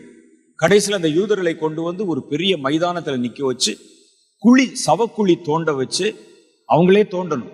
தோண்டின உடனே அவர்களை சுட்டு உள்ளே தள்ளி மண்ணை போட்டு மூடிடுவாங்க. அவனோட இதெல்லாம் எவ்வளவு கொடுமை பாருங்க. குழந்தைகளை சுவத்துல மோதி அடிச்சாங்கன்னு பைபிள்ல சொல்லுது. இதெல்லாம் எவ்வளவு பெரிய பயங்கரம். ஆண்டவர் சொல்றாரு, இதெல்லாம் ஒண்ணுமே இல்ல. இனி ஒரு காலம் வரப்போகிறது, கடைசி காலம். உலக தோற்றம் முதற்கொண்டு இதுவரை உண்டாயிராத பயங்கரங்கள், தீமைகள் அந்த நாளில் உண்டாகும். இது சும்மா அந்த வசனத்தை கடந்து போனா அதனுடைய பயங்கரம் தெரியாது. நின்னு யோசிச்சு பார்த்தீங்கன்னா தான் அந்த காலம் எவ்வளவு பயங்கரமா இருக்கும் என்று தெரியும். குடும்பங்கள் எல்லாம் பிரிச்சிருவாங்க. ஒரு குறிப்பிட்ட காலம் வரைக்கும் நான் பிள்ளைகள் உங்களோட இருக்க முடியும், நம்பர் போட்டு வேற இடத்துக்கு கொண்டு போயிடுவான். அவங்க யார் எங்க இருக்கிறாங்க தெரியாது. ஒரு குறிப்பிட்ட காலத்துக்கு மேல கணவன் மனைவி ஒன்றா சேர்ந்து இருக்க முடியாது. ஒரு குழந்தைகள் பிறந்துருச்சு, குழந்தைகள் கொஞ்சம் பால் குடி மறந்துட்டாங்க, குடும்பத்தை பிரிச்சிருவான். நீ இங்கே போ, உன்னை இந்த நாட்டுக்கு அனுப்பிட்டேன், உன் பிள்ளை அங்க போறான் அடிமையா, அந்த இடத்துல வேலை, எல்லாம் கொண்டு போயிடுவாங்க. தகப்பன் யாரும் தெரியாது, தாய் யாரும் தெரியாது, மனைவி எங்க இருக்கிறான்னு தெரியாது, கணவன் எங்க இருக்கிறான்னு தெரியாது. ஒரு எந்திரத்தனமான வாழ்க்கை. இப்படிப்பட்ட கால சூழ்நிலையில மனிதர்கள் ஒருவேளை சாப்பாடு வாங்குறது கூட அந்த கையில அடையாளம் போட்டா தான் வாங்க முடியும். உலக தோற்றம் முதல் இதுவரை உண்டாயிராத பயங்கரங்கள் அந்த நாளில் உண்டாகும். ஸ்ரீலங்கால இப்படிதான் பாருங்க, 1 லிட்டர் பெட்ரோல் வாங்குறதுக்கு 1 வாரம் காத்திருக்காங்க. 1 வாரம். இதெல்லாம் ஒண்ணும் இல்லையா. இனி வருது பெரிய காலங்கள். அப்ப அந்த நாட்கள்ல ஜனங்கள் நம்பிக்கை இழந்து போய் இனி அவ்வளவுதான் உலகம், இதை காப்பாற்றுவதற்கு யாரும் வழி இல்லை, கடைசி வரைக்கும் நம்முடைய வாழ்க்கை இப்படித்தான்னு மனம் பேதலித்து போயிருப்பாங்கல்ல, அவர்களுக்கு ஆறுதலை கொடுக்கக்கூடிய ஒரு கூட்டத்தாரை கர்த்தர் எழுப்புவார். உங்கள் வாயிலிருந்து புறப்படும் வார்த்தை அவர்களுக்கு ஆறுதலை, நம்பிக்கை கொடுக்கும். இந்த நாட்கள் எவ்வளவுதான் கொடுமையா இருந்தாலும் ஆயுசு கம்மி, 7 வருஷம் தான் நீடிக்க போகுது. 7வது வருஷத்துல இந்த உலகம் முழுவதும் சுபிட்சம் அடையத்தக்கதாக இயேசு ராஜாவாக வெளிப்பட போகிறார். இந்த பயங்கரங்கள் கொஞ்ச நாள் தான் சொல்லி அவங்களை ஒருவர் தேற்றி ஆறுதல் படுத்த, இது ஒரு அபிஷேகம். எல்லாருக்கும் அது வராது. இந்த பர்னபாவை குறித்து வேதம் சொல்லும் போது அவன் ஆறுதலின் மகன் என்று அழைக்கப்பட்டான். அந்த அபிஷேகம் பண்ணப்பட்டவங்க சொல்லும் போதுதான் ஒரு ஆறுதலின் அபிஷேகம் கேட்கிறவருடைய இருதயத்துக்குள்ள இறங்கும். ஏன்னா அந்தி கிறிஸ்துவாலும் அவருடைய ஆட்சியாளர்களாலும் பீறி போடப்பட்ட ஜனங்கள், நம்பிக்கை இழந்து போய் தற்கொலை செஞ்சுக்கலாமான்னு யோசிக்கிறவங்க, அவர்களை காப்பாற்றி கர்த்தருக்குள் சேர்க்க ஆறுதலை செய்வோர் ஒரு தலைமுறை எழும்புவாங்க. அவர்களை எழுப்பக்கூடியவர்களில் ஒரு சில அந்த விதைகள் இங்கே நீங்க இருக்கிறீங்க. 6வது பாருங்க, யுத்த வீரர் தலைமுறை. யுத்த வீரர் தலைமுறை இந்த கடைசி நாட்கள்ல, கடைசி காலத்துல கர்த்தர் யுத்த வீரர் தலைமுறைகளை எழுப்புவார். அவங்க என்ன செய்வாங்கன்னா யுத்தம் பண்ணணும். யாரோட? இப்ப நமக்கு சொன்னாங்களே, இது கொஞ்சம் தான் சொல்லி இருக்கிறாங்க, இன்னும் நிறைய சொல்லுவாங்க உங்களுக்கு எப்படி யுத்தம் பண்ணணும் சாத்தானோட. ஏன்னா அந்த கடைசி காலத்துல கர்த்தருடைய பிள்ளையாய் தன் விசுவாச ஓட்டத்தில் ஒருவன் ஓடணும்னா எல்லாவற்றுக்கும் அவன் யுத்தம் செய்துதான் ஆகணும். இப்பவே அப்படித்தான் இருக்கு. ஒவ்வொரு விஷயத்தையும் போராடித்தான் வாங்க வேண்டி இருக்கு. சும்மா எதுவுமே கிடைக்கிறது இல்லை. போராட்டம் நம்மை ஒரு யுத்த தலைமுறையாய் பயன்படுத்துவார். நம்முடைய யுத்தம் மாம்சத்தோடும் இரத்தத்தோடும் அல்ல, அதிகாரங்களோடும் துரைத்தனங்களோடும் அந்தகார லோகாதிபதிகளின் ஆவிகளோடும் வானமண்டலத்தின் பொல்லாத ஆவிகளின் சேனைகளோடும் நமக்கு போராட்டம் உண்டு. நம்முடைய எதிரி கண்ணுக்கு தெரிய மாட்டான், ஆனா பலமானவன். நம்முடைய எதிரி நம்முடைய கண்களுக்கு தோன்ற மாட்டான், ஆனால் தந்திரமானவன். அது எல்லாவற்றையும் எதிர்க்கணும்னா கர்த்தர் ஒரு யுத்த தலைமுறை எழுப்புகிறார். வெண்கல வில்லும் அவருடைய கை விரல்களால் வளையும்படி கர்த்தருடைய கைகளை யுத்தத்திற்கு பழக்க வைப்பார். இவங்க தான் இந்த சாத்தானோட யுத்தம் பண்ணுவாங்க, அந்தி கிறிஸ்துவோட யுத்தம் பண்ணுவாங்க. அந்தி கிறிஸ்துவின் ஆவினால் பயன்படுத்தக்கூடிய அதிகாரங்களோட, துரைத்தனங்களோட, மனிதர்களோட, அரசாங்கத்தோட போரிடுவாங்க. எப்படி இருக்கும் பாருங்க, பயங்கரமான போராட்டம். அந்த போராட்டம் நீங்க நினைக்கிற மாதிரி இருக்காது. இப்பவே கொஞ்சம் கொஞ்சமா நீங்க கவனிச்சு பார்த்தா இந்தியால மாத்திரம் இல்ல, உலகம் முழுசுலுமே ஜனங்கள் ஆளுகிறவர்களை எதிர்த்து பேசக்கூடாதுங்கிற மாதிரி ஒரு சட்டம் வருகிறது. எல்லா இடத்துலையும் மறைமுகமா நீங்க என்ன சாப்பிடணும், நீங்க என்ன ட்ரெஸ் போடணும், நீங்க எப்படி வேலை செய்யணும், எப்படி இருக்கணுங்கிறதெல்லாம் யாரோ தான் தீர்மானிக்கிறார்கள். கொஞ்சம் கொஞ்சமா தனி மனித சுதந்திரம் என்பது பாதிக்கப்பட்டு கொண்டே வருகிறது. இந்தியால மாத்திரம் இல்ல, எல்லா நாட்டிலையும். அப்ப என்னன்னா, நாங்க என்ன சொல்றோமோ நீங்க அதுக்கு அப்படியே கேட்கணும், கீழ்ப்படியணும். எதிர்கேள்வி கேட்க கூடாது. கேட்டா ஜெயில தூக்கி போட்டுருவோம். உங்கள் கருத்துக்களை சொல்லக்கூடாது. எங்க ஆட்சி எப்படி இருந்தது, நல்லா இல்லைங்கன்னு சொன்னீங்கன்னா தூக்கி உள்ள போட்டுருவானோ. அப்ப எது கருத்து கேட்கிற? தனி மனித சுதந்திரம் கொஞ்சம் கொஞ்சமாய் பறிபோய் கொண்டிருக்கும். நாங்க என்ன சொல்றோமோ அதைத்தான், நாங்க என்ன கொடுக்கிறோமோ அதைத்தான், நாங்கள் எப்படி நடக்கணும் சொல்றோமோ அதைத்தான், அது மாதிரி செய்யணும். அப்படிலாம் வரும்போது நீங்கள் கர்த்தருக்குள் உங்கள் விசுவாசத்தை காத்துக்கொள்ள தினசரி யுத்தம் செய்யணும். தினசரி ஏதாவது ஒரு போராட்டத்தை சந்திக்கணும். அந்த போராட்டத்துக்கு பின்னணியில் இருக்கிற ஆவிகளோட யுத்தம் பண்ணணும். அந்த ஆவிகள் எடுத்து பயன்படுத்தி அந்த காரியங்களை அமல்படுத்துகிற மனிதர்களோட போராடணும். இதற்கு கர்த்தர் ஒரு யுத்த வீரர்களை வைத்திருக்கிறார். இவங்களுடைய வேலை என்ன தெரியுமா? கடைசி காலத்தில் எழும்புகிற விசுவாச தலைமுறை இருக்கிறாங்கல்ல, அவர்களை பாதுகாப்பது இவருடைய வேலை. கர்த்தர் வருகிற வரைக்கும், அவர் வருகிற அந்த வருகை வர்ற வரைக்கும் இந்த எழுப்பப்பட்ட விளைச்சல்களை ஒன்றும் சேதமில்லாமல் அவர்களை பாதுகாத்து காவல் செய்கிற பணிதான் இந்த யுத்த வீரர் தலைமுறையின் பணி. அவர்களும் எழும்பணும் இந்த கடைசி காலத்துல. 7வது பாருங்க, ஞானமுள்ள தலைமுறை, the generation of wisdom, ஞானம். அவர்கள் என்ன செய்வாங்கன்னா புதிய தலைமுறை, புதிய முறையிலே கர்த்தருடைய ஊழியத்தை செய்வாங்க. அவர்களை கர்த்தர் விசேஷித்த ஞானத்தினால் நிரப்புவார். அது வெறும் ஆவிக்குரிய ஞானம் மாத்திரம் இல்ல, இந்த உலகத்துல இருக்கக்கூடிய விசேஷித்த ஞானம். ஏன்னா இந்த கடைசி காலத்துல சாத்தான் என்ன செய்வான்னு கேட்டா, அறிவியல், விஞ்ஞானம், அப்புறம் இந்த கம்ப்யூட்டர் போன்ற காரியங்கள், நெட்டு போன்ற காரியங்களை, ஆன்லைன் வகைகளை தான் பயன்படுத்தி மனிதர்களை தன்னுடைய ஆளுமைக்கு கீழே கொண்டு வர்றான். நீங்க நல்லா பாருங்க, அப்படிதான் சாத்தானுடைய கையில விஞ்ஞானம் இருக்குது, சயின்ஸ் இருக்குது. ஒரு கொள்ளை நோயை மேன்மேடா உருவாக்க முடிகிறது, அதை நினைத்த இடத்துக்குள்ளே பரவ வைக்க முடிகிறது, அதன் வீரியத்தை கூட்டவும் குறைக்கவும் முடிகிறது, மழை பெய்ய வைக்க முடிகிறது, விஞ்ஞானத்துல நிலநடுக்கங்களை கொண்டு வர முடிகிறது, ரேடியோ கதிர்கள், காஸ்மிக் கதிர்கள் என்ற கதிர்கள் இருக்கிறது. நீங்க படிச்சு பாருங்க, சொல்லணும்னு சொன்னா எனக்கு ரொம்ப நேரம் ஆகும். என்னுடைய நிகழ்ச்சி இருக்கிறது, இனி வரும் உலகம்னு ஒரு நிகழ்ச்சி யூடியூப்ல போட்டு பாருங்க. அதுல இப்ப சயின்ஸ்ல என்னென்ன கண்டுபிடிச்சிருக்கிறாங்கன்னு வருகிறது. காஸ்மிக் கதிர்கள், ரேடியோ கதிர்கள், இந்த கதிர்களை ஒரு இடத்துல குவித்து ஒரு இடத்துல பூமிக்குள்ளே செலுத்துவதன் மூலம் மேன்மேட், ஆர்டிபிஷியலா பூகம்பங்களை உண்டாக்க முடியும். ஒரு குறிப்பிட்ட இடத்துல வெள்ளத்தை உண்டாக்க முடியும். இதெல்லாம் கண்டுபிடிச்சிருக்கிறாங்க, வச்சிருக்கிறாங்க கையில. விஞ்ஞானம், கொடுமையான விஞ்ஞானம். மனிதர்களை கட்டுப்படுத்த முடியும், மனிதர்களை கண்காணிக்க முடியும். இதெல்லாம் பாத்தீங்கன்னா வெப்பன்ஸ், அவ்வளவு வெப்பன்ஸ் வச்சிருக்கிறான். ஒரு காலத்துல டைனமைட் கண்டுபிடித்தார்கள், சண்டை போட்டாங்க, குண்டு போட்டாங்க. இப்ப எல்லாம் பாத்தீங்கன்னா வேற மாதிரியான விஞ்ஞான குண்டுகள் இருக்கிறது. ஒரு ஊர்ல ஒரு குண்டை போட்டாச்சுன்னா அது சக்கர் என்று பெயர், அந்த குண்டுக்கு பேர். அதை கொண்டு வந்து ஒரு ஊர்ல போட்டாச்சுன்னா ஒரு குறிப்பிட்ட ஒரு 2.5 மணி நேரத்துக்கு ஒரு குறிப்பிட்ட கிலோமீட்டர், 20 கிலோமீட்டர் சுற்றளவுல இருக்கிற ஆக்சிஜன் முழுசையும் அப்படியே உறிஞ்சிடும். எவ்வளவு நேரத்துக்கு? 2.5 மணி நேரத்துக்கு. மூச்சை விட முடியாது. அப்ப என்ன ஆவாங்க? மனிதர்கள் எல்லாம் செத்து போயிடுவாங்க, அப்படி மிருகங்கள் செத்து போய்விடும். அப்புறம் அதை எடுத்துக்கும். இது ஏன் கண்டுபிடிச்சிருக்கிறாங்க கேட்டா, ஒரு இடத்துல ஒரு வெடிகுண்டு போட்டு குண்டுகளை தாக்குதல் பண்ணினால் அங்க இருக்கிற மனிதர்கள் மாத்திரமில்ல, கட்டடம், பேங்கு, பணம், கரன்சி, நகை எல்லாம் அழிஞ்சு போயிருதே. இப்ப என்ன செய்யணும்? மனிதர்களை மாத்திரம் கொன்று அவருடைய சொத்துக்களை அப்படி நம்ம எடுக்கணும்னு சொன்னா, இது மாதிரியான விஞ்ஞான கருவிகள். ஒரு குண்டு போடலாம், சத்தமே இருக்காது, திடீர்னு மூச்சு விட முடியாது, காற்றே கிடைக்காது. 2.5 மணி நேரத்துக்கு எவ்வளவு நேரம்? அவ்வளவு நேரம் மூச்சை நிறுத்த முடியுமா ஒரு மனிதன்? மனிதர்கள் ஆங்காங்கே செத்து விழுவாங்க. இந்த கதிர்களை கொண்டு யுத்தம், மனிதர்களை மிரட்டுவது, இதெல்லாம் சாத்தான் கையில வச்சிருப்பான். அப்போ முள்ளை முள்ளால் தான் எடுக்க வேண்டும் என்பதை போல சாத்தானுடைய இந்த தந்திரமான திட்டங்களுக்கு பதிலடி கொடுக்க கர்த்தர் புது தலைமுறை ஊழியர்களை எழுப்புவார். இவர்கள் அவனுக்கு எதிர்வினை ஆற்றுவாங்க. அப்படி ஒரு கூட்டம் வரணும் இல்ல, எதிர்வினை ஆற்றுவாங்க. அப்படிதான் வரும். கர்த்தர் அப்படிப்பட்ட ஒரு தலைமுறை எழுப்புவாங்க. இவங்க பாத்தீங்கன்னா ஐடில பயங்கரமான ஆளா இருப்பான். அவனுக்கு இந்த விஞ்ஞான துறையில, ஒரு கெமிக்கல்ல, கெமிஸ்ட், எல்லாவற்றிலும் இவர்கள் ரட்சிக்கப்பட்ட தேவனுடைய பிள்ளைகள். அவங்களுக்கு புதுசு புதுசா ஐடியா தோன்றும்.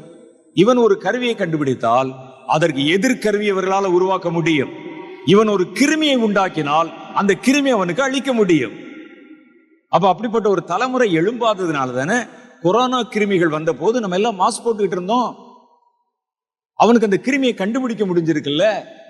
கர்த்தர் இங்கே பேசினார். 2016 வருஷம் நாங்க வச்சிருக்கிறோம். கர்த்தர் பேசினத எல்லாம் ரெக்கார்ட்ல இருக்குது. ஆண்டவர் பேசினார், ஒரு கொள்ளை நோய் வருகிறது சீக்கிரமா, தேசங்கள் எல்லாவற்றின் மேலும் ஒரே நேரத்துல வரும். மனிதர்கள் வீதியில கொத்து கொத்தா பிரேதமா விழுவாங்க. அவர்களை எடுக்கவும் அடக்கம் பண்ணவும் கூட ஆள் இல்லாம போவாங்க. எங்கும் கூக்குரலின் சத்தம் உண்டாகும். ஆனா இந்த கொள்ளை நோய் மனிதர்களால உண்டாக்கப்படும், ஒரு விஞ்ஞான கூடத்துல உண்டாக்கப்படும். சைனால இருந்து சர்ப்பத்தின் தேசம் என்ற வார்த்தையை கர்த்தர் பயன்படுத்தி இருக்கிறார். சைனாவில சர்ப்பத்தின் தேசத்திலிருந்து அது தன் விஷத்தை கக்கும். அது உலகம் முழுவதிலும் பல தேசங்களுக்குள்ளே பாதிப்பை உண்டு பண்ணுன்னு கொரோனாவை பற்றி கர்த்தர் பேசி இருக்கிறார். அப்ப நீங்க நல்லா எடுத்து பார்த்தீங்கன்னா அது ஒரு மேன் மேட். முதல்ல யாருமே நம்பல. அத நாம நம்பினோம். உலகத்துல முதல்ல இந்த வியாதி வந்த போது ஒரு மீன் மார்க்கெட்ல மீன் வித்துக்கிட்டு இருந்தோம். அங்க பாம்புகள் விற்பனைக்கு வைக்க, சைனாக்காரங்க பாம்பு சாப்பிடுவாங்க, பாம்பு விற்பனைக்கு வைக்கப்பட்டிருக்கோம். ஊகான் அப்படின்னு ஒரு சின்ன கிராமம். அந்த ஊர்ல இந்த மார்க்கெட்ல இந்த வியாதி பரவ ஆரம்பிச்சது. பாம்புகள் இடத்திலிருந்து பரவச்சுன்னு சொல்லி பாம்பு மேல பழிய போட்டான். ஆனா உண்மை என்னன்னு கேட்டா, முதல்ல எல்லாரும் பாதி பேர் அப்படி நம்பினாங்க, பாதி பேர் இப்படி சொன்னாங்க. முழுசா யாரும் நம்பல. ஆனா கொஞ்சம் கொஞ்சமா இவைகளை ஆராய்ந்து பார்க்கும் பொழுது இது இயற்கையாய் உண்டாகவில்லை, மனிதர்கள் செயற்கையா உண்டாக்கி இருக்கிறாங்க. நான் ஒரு காரியம் சொல்றேன் பாருங்க. இந்த கொரோனா என்பது அவங்க ட்ரைலர் பார்க்கறதுக்காக, ட்ரையலுக்கு கொடுக்கறதுக்கு முதல்ல அனுமதிச்சு பார்த்திருக்கிறாங்க. இதை விட கொடிய வியாதிகளை கொண்டு வரக்கூடிய கிருமிகளை நிறைய உற்பத்தி பண்ணி வச்சிருக்கிறாங்க லேபில். இன்னும் நீங்க நிறைய விஷயங்களை எதிர்பார்க்க வேண்டி வரும். இப்படி வரும்போது நம்ம என்ன செஞ்சோம்? அதற்கு எதிர்வினை ஆற்ற முடியவில்லை. அவ்வளவு பெரிய தேசம் அமெரிக்கானால முடியல, ரஷ்யானால முடியல. எல்லாரும் பயந்து மாஸ்க் போட்டு கொண்டிருந்தார்கள். அது தீவிரமாய் காட்டு தீ போல பரவுச்சு. அப்ப இனி கடைசி காலத்துல சாத்தான் எப்படி இருப்பான்னு கேட்டா, தன்னை அப்டேட் பண்ணி கொண்டு, விஞ்ஞான கருவிகளை கையில் வைத்துக்கொண்டு, நெட்டு போன்ற காரியங்களை வைத்துக்கொண்டு, ஜனங்கள் எல்லாரையும் தன்னுடைய கட்டுப்பாட்டில் வைத்துக்கொண்டு, இப்ப பாத்தீங்கன்னா புதிதான சில போக்குவரத்து கருவிகளை கண்டுபிடிச்சிருக்கிறாங்க. அது என்ன செய்யும்? பூமிக்கு கீழே ஒரு டியூப் மாதிரி வச்சிருப்பான். அந்த டியூப் வழியா அது ஒவ்வொரு இடத்துல ஒரு ஸ்டேஷன் இருக்கும். இப்ப 4 மாடினா 4 மாடில ஒரு இடத்துல ஒரு சின்ன பள்ளம் மாதிரி இருக்கும், ஒரு அண்டர் கிரவுண்ட் இருக்கும் டியூப். அதற்குள்ள இருக்கிற ஒரு கார்ல நீங்க ஏறி உட்கார்ந்தா அது ஒரு புதிய விசையினால் இழுக்கப்பட்டு இங்கிருந்து மெட்ராஸ் போவதற்கு 3.5 நிமிஷத்துல கொண்டு போய் விட்டுரும். 3.5 நிமிஷம், ஒரு செகண்ட்ல ஆளை கொண்டு அங்க விட்டுரும். அங்க வந்தோடனே மேலே ஏறி போயிடுவாங்க. இதெல்லாம் இப்ப தீவிரமா நீங்க போய் பார்க்கணும், இதெல்லாம் பார்க்கணும். நான் அதெல்லாம் பார்க்கிறேன், ஒவ்வொரு இடத்துல என்னென்ன கண்டுபிடிக்கிறாங்கன்னு பார்க்கிறேன். அடுத்து ஃபேஸ் ரெகக்னிஷன் என்று ஒரு டெக்னாலஜி இருக்கு. ஒரு மனிதனுடைய முகத்தை படம் எடுக்கிறது. நீங்க என்னதான் மேக்கப் போட்டாலும் உங்களுடைய மனிதனுடைய முகத்துக்கு உள்ளே இருக்கிற அமைப்பு இருக்கு பாருங்க, அது மாறாது. வெளியதானே மேக்கப் போட முடியும். இப்படி இருக்க புருவத்தை இப்படி போடலாம், மூக்கு மாதிரி வேணும், மூக்கை வந்து ஆப்ரேஷன் பண்ணி மாத்தலாம். ஆனா உள்ளுக்குள்ள இருக்கிற அந்த ஸ்கெட்ச் இருக்கு பாருங்க, மாறாது. அத முகத்தை 8 இடங்களை அது ஸ்கேன் பண்ணுகிறது. இங்க ஒரு புள்ளி, இங்க ஒரு புள்ளி, இங்க ஒரு புள்ளி. உடம்ப மொத்தமா 32 இடங்களை ஸ்கேன் பண்ணுகிறது. இதான் ஃபேஸ் ரெகக்னிஷன். இத என்ன செய்யறாங்க? அந்த கருவிகள்ல பொருத்திட்டா நீங்கள் எந்த தோற்றத்துல எங்க போனாலும் நீங்கள் யார் என்பதை அது சொல்லிவிடும். இந்த கருவியை கண்டுபிடித்து இதை என்ன செய்யறாங்கன்னா, இப்ப நவீன இந்த குண்டுகள் ஆயுதங்களை பொருத்தி, ஒரு ஏவுகணையில பொருத்தி, ஒரு ஆளுடைய போட்டோவை கொடுத்து, இவனை தான் கொண்டு வர போறோம், இவனுடைய ஐடி நம்பரை கொடுத்துட வேண்டியது, இவனை போய் அட்டாக் பண்ணின்னு சொன்னா, நீங்க 10,000 பேர் இந்த இடத்துல உட்கார்ந்து இருந்தாலும் கரெக்டா அது யாருடைய முகத்தை அது தேர்வு செய்கிறதோ, யார் முகத்தை உள்ள ஏத்திருக்கானோ அவனை மாத்திரம் வந்து சந்தித்து அடிச்சுட்டு போயிடும். நீங்க எங்க இருந்தாலும் விரட்டிட்டு வரும். வீட்டுக்குள்ள இருந்தீங்கன்னா வீட்டு வாசல்ல காத்து கொண்டே இருக்கும், உங்களை கண்டுபிடிச்சிரும் எங்க இருந்தாலும். படிச்சு பாருங்க, பயங்கரமா இருக்குது. இதெல்லாம் எப்ப வரும்? வந்துருச்சு, இனி பயன்படுத்த வேண்டியதுதான். ஃபேஸ் ரெகக்னிஷன் அதை கொடுத்து நம்ம உள்ள செட் பண்ணி வச்சுட்டோம்னா, ஒரு பெரிய ஒரு தலைவரை, ஒரு பிரசிடென்ட்டை கொல்லணும், முன்ன மாதிரிலாம் வந்து உடம்புல குண்டை கட்டிட்டு பொக்கே கொடுத்து அவரை கட்டி பிடிச்செல்லாம் கொல்ல வேண்டியது இல்லை. ஒரு நம்பரை, உங்களுக்கு ஒரு நம்பர் கொடுத்துருப்பான், அந்த நம்பரை வந்து அதுல ஏற்றி வச்சுட்டா நீங்கள் எங்கிருந்தாலும் அது உங்களை பாதித்து விடும், அதை அட்டாக் பண்ணிடும். அவர் உடனே கண்டுபிடிச்சிருந்தால் இந்த வீட்டுல மாளிகையில் இருக்கிறாங்க, அந்த இடத்துல வந்து மேல அப்படியே லொக்கேட் ஆகியிருக்கும் உங்க மோகன். நீங்க வெளியே வந்த உடனே உங்க பக்கத்துல 2 பேர் இருந்தாலும் சரி, யாரையும் தொடாது, இந்த குறிப்பிட்ட ஆளை மாத்திரம் வந்து அட்டாக் பண்ணிட்டு போயிடும். எப்படி இருக்கும்? எல்லாம் கடுமையான விஞ்ஞானங்கள். இதெல்லாம் வச்சு மிரட்டுனா மனிதர்கள் பயந்துதான் ஆகணும். இதற்கு என்ன தீர்வு? யார் நம்மை விடுதலை செய்வார்? இன்னைக்கு உலகமே எதிர்பார்த்திருக்குதே, கொரோனா வந்துருச்சு, யார் கண்டுபிடிப்பா, யார் என்ன செய்வா? ஆனா எழுப்புதலை ஒரு தலைமுறை வருகிறது. இவர்கள் வைத்திருக்கிற எல்லா ஞானோந்திரிய காரியங்களுக்கும் எதிராக அவைகளை அணைத்து போடத்தக்கதாக சாத்தானுடைய தந்திரங்கள் அவித்து போடத்தக்கதாக ஒரு புது ஞானமுள்ள தலைமுறையை கர்த்தர் எழுப்ப போகிறார். அவன் எந்த டைரக்ஷன்ல வரான்னு அதே மாதிரி கொரோனாவை மாதிரி ஒரு கிருமியை கண்டுபிடிச்சு விட்டா இவன் 1.5 மணி நேரத்தில் அதை ஒண்ணுமில்லாமல் பாஸ்பமாக்கி விடுவான். அப்ப அப்படிப்பட்ட ஆளுக்கு வரணும் இல்ல? இப்படிப்பட்ட ஒரு தலைமுறை 7வது தலைமுறையா பிறக்கும்.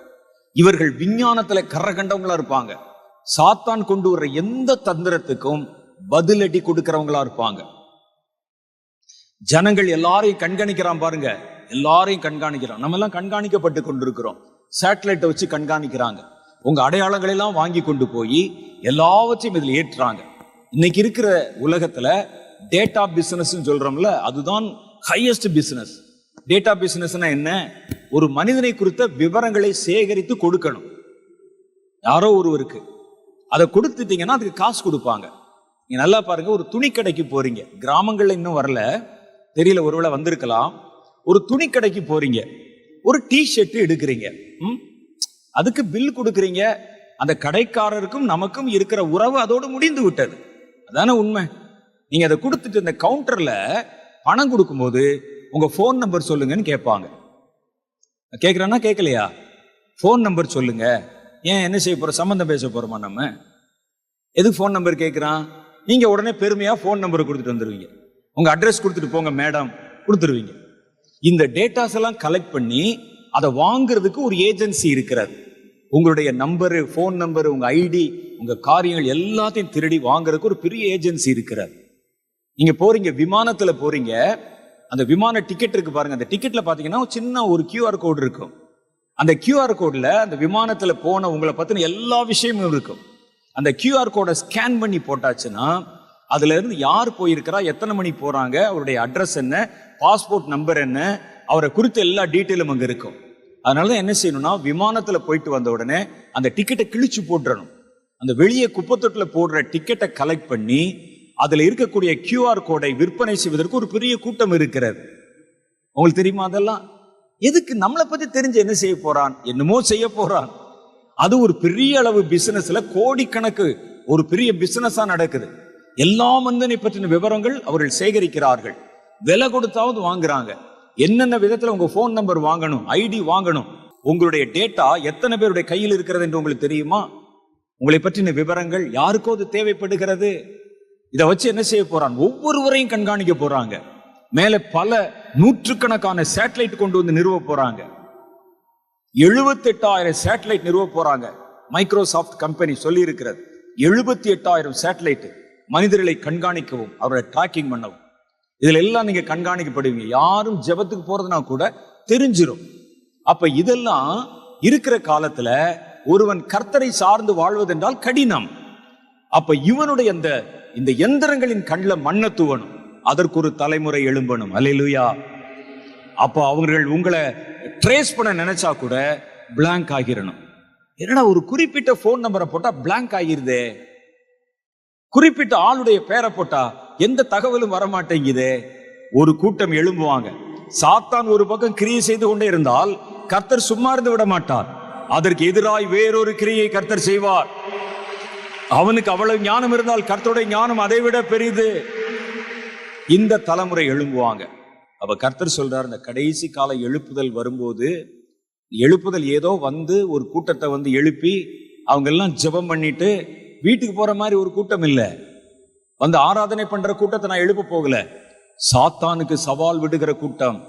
சாத்தானுடைய 7 வருஷ ஆட்சியையும் எதிர்த்து நின்று அதுல எல்லாம் பாதிக்கப்படாமல் என் வருகை வரைக்கும் மிச்சமா இருக்கக்கூடிய கூட்டம். இவங்களை வச்சுதான் இந்த உலகத்தை மறுபடி நான் உருவாக்க போகிறேன். இவர்களைத்தான் நான் ஆளுமை செய்ய போகிறேன். இவர்கள் தான் என்னுடைய பிரஜையா இருக்க போவாங்க. இவர்கள் கரை திரை பிழை இல்லாமல் இந்த இறுதி காலத்துல, கடைசி காலத்துல என் வருகை வரைக்கும் காத்திருக்கணும். அப்ப அதுக்கு எனக்கு இப்படிப்பட்ட ஊழியர்கள் எல்லாம் வேணும். நம்ம ஏற்கனவே ஒரு காரியத்தை படித்தோம்.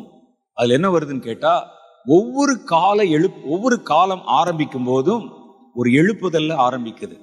அந்த காலத்துல அந்த காலத்திற்கு வேண்டிய ஊழியர்களை கர்த்தர் எழுப்புகிறார். புதிய ஏற்பாட்டு காலம் பிறந்த போது, புதிய ஏற்பாட்டு காலத்துல அந்த காலத்தை சேர்ந்த ஜனங்களுக்கு ஊழியம் செய்வதற்கு 5 ஊழியர்களை கர்த்தர் எழுப்பினார். பழைய ஏற்பாட்டு காலம் பிறந்த போது பழைய ஏற்பாட்டு காலத்துல தம் ஜனங்களை நடத்துவதற்கு, பாதுகாப்பதற்கு, கர்த்தருக்குள் நிலைக்க வைப்பதற்கு சில வகை ஊழியர்களை கர்த்தர் எழுப்பினார். யார் யாரெல்லாம் எழுப்பினாரு? தீர்க்கதரிசிகள், ஆசாரியர்கள், பிரதான ஆசாரியர்கள், லேவியர்கள், நியாயாதிபதிகள், இந்த மாதிரி நிறைய ஊழியர்களை எழுப்பினார். எப்போ அந்த எழுப்புதல் அந்த காலம் ஆரம்பித்த போது, பழைய ஏற்பாட்டு காலம். அதுவே புதிய ஏற்பாட்டு காலமா வந்த போது, பழைய ஏற்பாட்டு காலத்தில் இருக்க ஊழியரை வச்சே ஓட்டலாம் என்று கர்த்தர் நினைக்கவில்லை. அந்த காலத்திற்கு ஏற்ற புதிய ஊழியர்களை கர்த்தர் எழுப்பினார். அப்போஸ்தலர்களை எழுப்பினார், தீர்க்கதரிசிகளை எழுப்பினார், சுவிசேஷகர்களை எழுப்பினார், மேய்ப்பர்களை எழுப்பினார், அப்புறம் போதகர்களை எழுப்பினார், கண்காணிகளை எழுப்பினார். இன்னும் சின்ன சின்ன ஊழியங்கள் நிறைய படிச்சு பார்த்தா இன்னும் நிறைய இருக்குது. பிரதான ஊழியங்கள் 5, அது போக இன்னும் நிறைய ஊழியங்கள் இருக்கு.